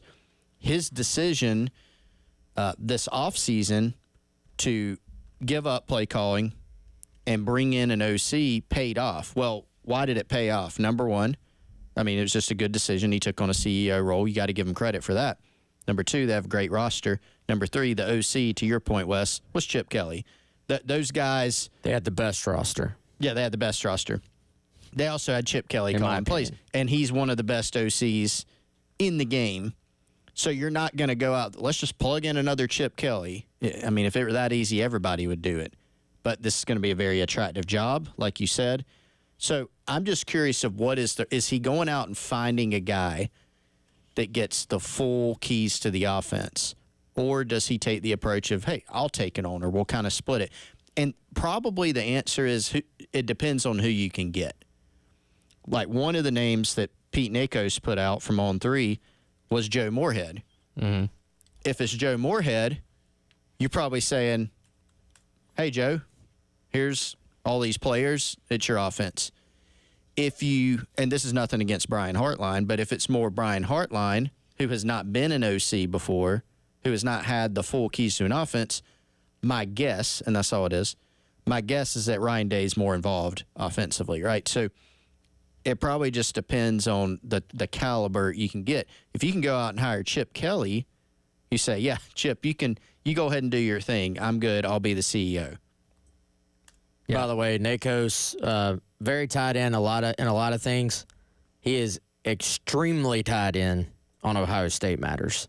So if he's saying that, there's probably some real interest there, at least on the OSU side. Yeah. In whatever he's saying. Yeah, and it's intriguing because the reason that Ryan Day gave up play calling, brought in Chip Kelly, was wanted to be able to focus on other aspects of being a head coach that being a play caller was obviously seemingly taking up, and obviously Chip Kelly was able to come in and do a fantastic job with that. So I don't know if you want to kind of take that step back of having to take on more responsibility if you promote a guy like Hartline as opposed to going out there and get someone like Moorhead that could seemingly come in and kind of pick up where Chip Kelly left off seemingly, because again, you're going to be dealing with a lot with newness with the quarterback and all that kind of stuff that obviously Ohio State doesn't want to put themselves in a position to take a step back on a year where they're going to have another very, very talented roster. Yeah, and I think for anytime you have this much turnover, you also have all these little aspects that maybe we don't even think about. Like, you can be very talented, and that could be as a coach or a player. We know everybody involved there is talented, but how do the different personalities mesh? How many people who are super comfortable there with the old coach at their position feel like, this new coach doesn't get me, or this new coach doesn't sort of develop me or push the buttons the way the prior coach did. So I think anytime there is turnover, all those things can become part of the equation. But when you have this much turnover and a new quarterback, then it does offer those questions. Now, they may just be so talented that it doesn't matter. But they also have an in-state rival there. Not in-state, but they have a rival there who has beaten them here recently that now I would say is very determined to get back into the national picture as well, and will always make life difficult on them too. Yeah, we'll see what happens with that. And again, Ryan Day got a lot on his plate this offseason in terms of replacing a lot of members of his staff from that national championship team. We'll come back and wrap up today's edition of the Gamecock Central Takeover Hour, presented by Firehouse Subs, a longtime member of Gamecock Athletics, getting a nice special honoring yesterday. We'll talk about that coming up next on your Tuesday here on The Game. 107.5 The Game in Columbia, 100.5 The Game in Florence, and 100.3 The Game in Myrtle Beach. The Game Network. This is Maggie Gray with the Sports Minute, sponsored by TaxSlayer. Get your max refund at TaxSlayer.com and file fearlessly.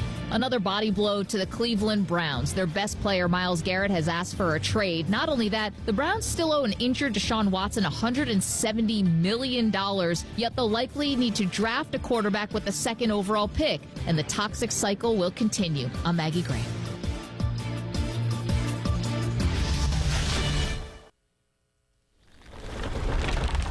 Getting your guaranteed maximum refund with TaxSlayer feels like discovering a refund tree has grown in your backyard. I'm the refund tree.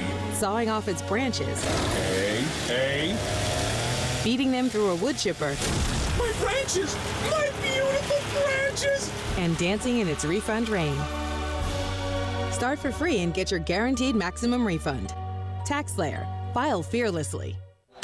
When it comes to protecting my family's future, I want a life insurance company that's at the top of their game. That's why I got same-day coverage through Ethos. There was no paperwork, no waiting around, and no medical exam. I just answered a few health questions online, and Ethos set me up with a $3 million policy for about $2 a day. Go to checkethos.com and get it done today. That's CHECKETHOS.com. Checkethos.com. Sample rates is a 10-year term life policy for 35-year-old healthy non-smoking male. Billed monthly. Spring forward with real unlimited data from Straight Talk this tax season and get a free Samsung Galaxy A16 5G or Moto G Power 5G 2024 with select plans. So you can stream games during Mad March hours, check the weather for April showers, and watch gardening videos about May flowers. Straight Talk, real unlimited data. Available at Walmart and straighttalk.com. Offer valid through 4/15/25. Taxes and fees apply. Requires purchase of single line gold unlimited plan or higher. For network management practices, visit straighttalk.com. Drivers who switch and save with Progressive could save hundreds. With that kind of money, you could go big time on a fancy water bottle with Ultra titanium alloy metal. You're not sure why you need all that. I mean, it just holds water. But you're getting it anyway, because if you're hiking near an active volcano and you accidentally drop the bottle into molten lava, your water will still be icy cold. Switch to Progressive and you could save big time. For water bottles. Progressive Casualty Insurance Company and affiliates, not available in all states. Potential savings will vary. Well, good morning, kiddo. I love that you're home from college. I've missed you. Still taking your nature-made vitamins? Every day. A multivitamin and a probiotic. You better be taking yours. Still looking out for me, Mom. I'll never stop. Made to care for you every day. Nature Made, the #1 pharmacist-recommended vitamin and supplement brand. Find us in the vitamin aisle, based on a survey of pharmacists who recommend branded vitamins and supplements.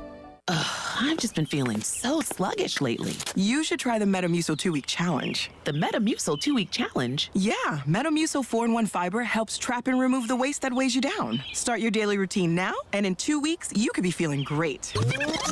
Well, it's been 2 weeks. How you feeling? Lighter and feeling great. If you want to feel lighter by promoting digestive health, sign up to take the 2-week challenge at Metamucil.com. These statements have not been evaluated by the Food and Drug Administration. This product is not intended to diagnose, treat, cure, or prevent any disease. The Gamecock Central Takeover Hour with Tyler Head, along with Chris Clark and Wes Mitchell from Gamecock Central. Sponsored by Firehouse Subs. Call or text 803-404-6100 on the Game Network and on the 107.5 The Game app.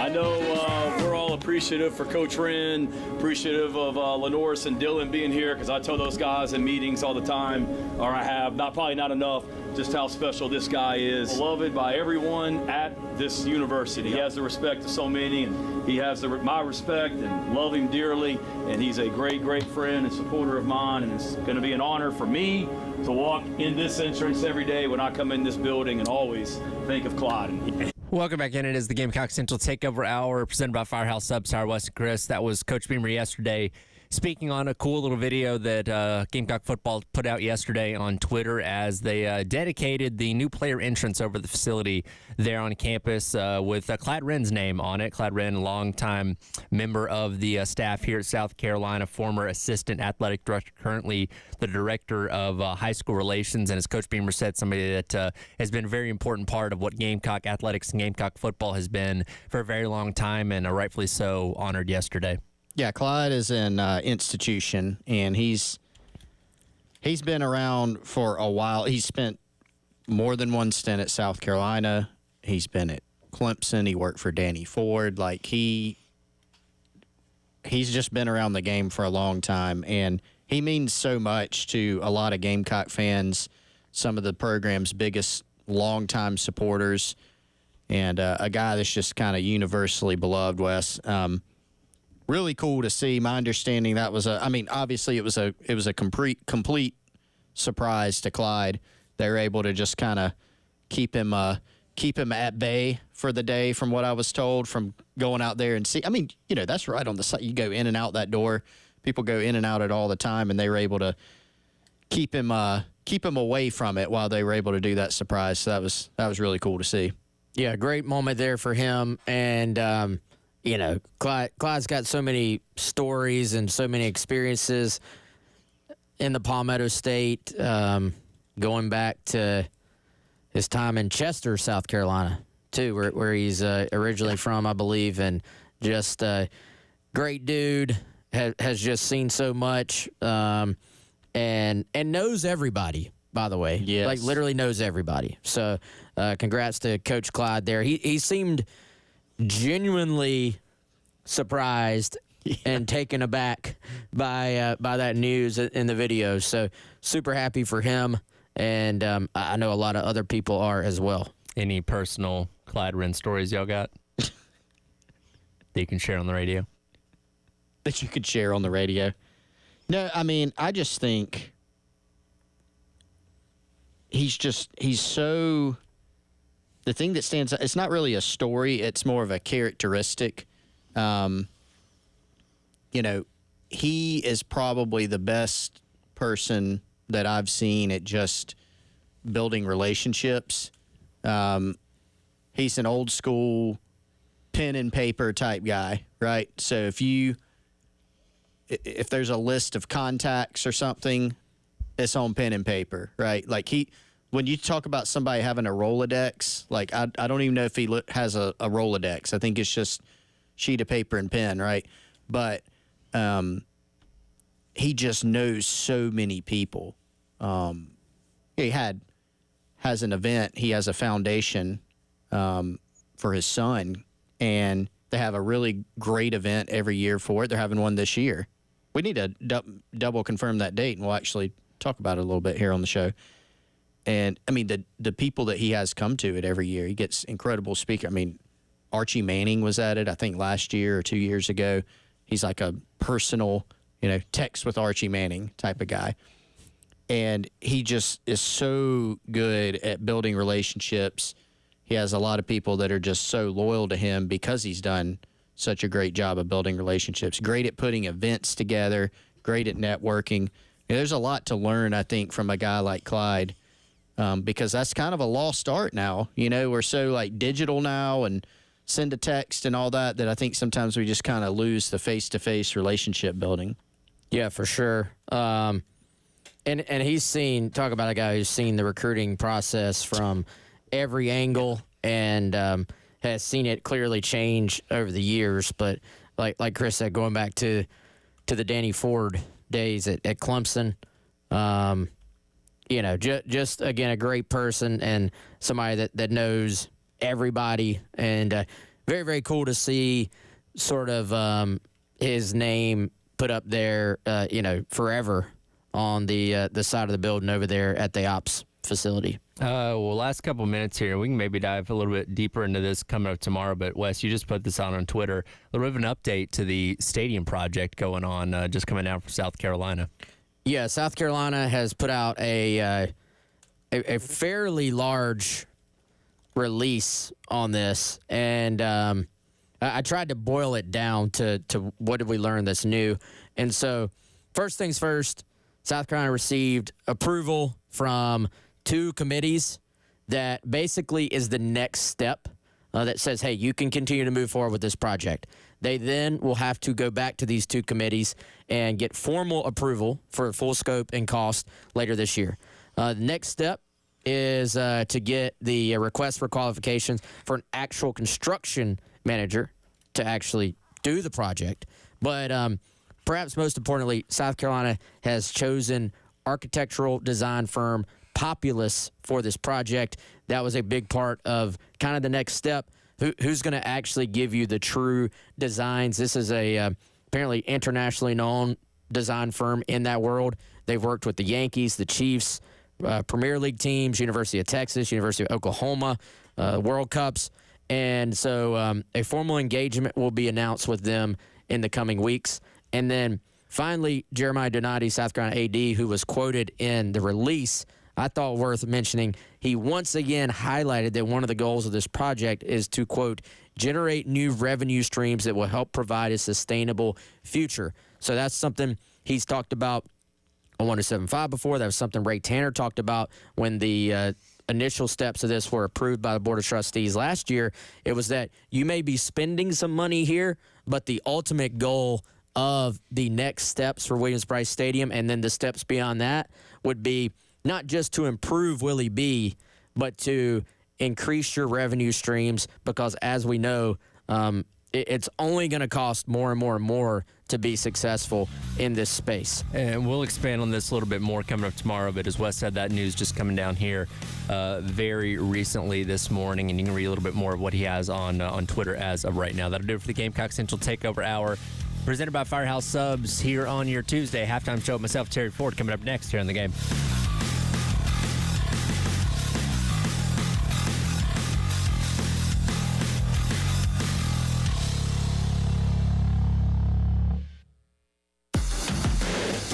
.1075 The Game. Broadcasting live from the Herndon Chevrolet Studios. Take up to $20,000 off new Silverados. Stop by or shop online today and see why Herndon Chevrolet makes you smile. Together, let's drive.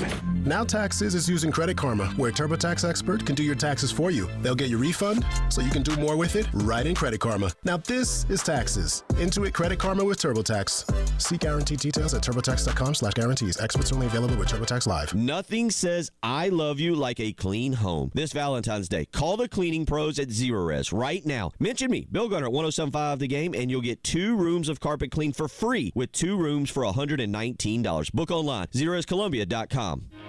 10 years ago, who could have predicted what the internet would bring? Streaming videos, voice assistants, smartphones, smart homes, work from home. But here we are, wondering what the next 10 years will bring. Whatever it brings, Lumos 100% fiber optic internet is ready with incredible speeds and reliability. So you can do more and be more than you ever thought possible on the internet built for the future.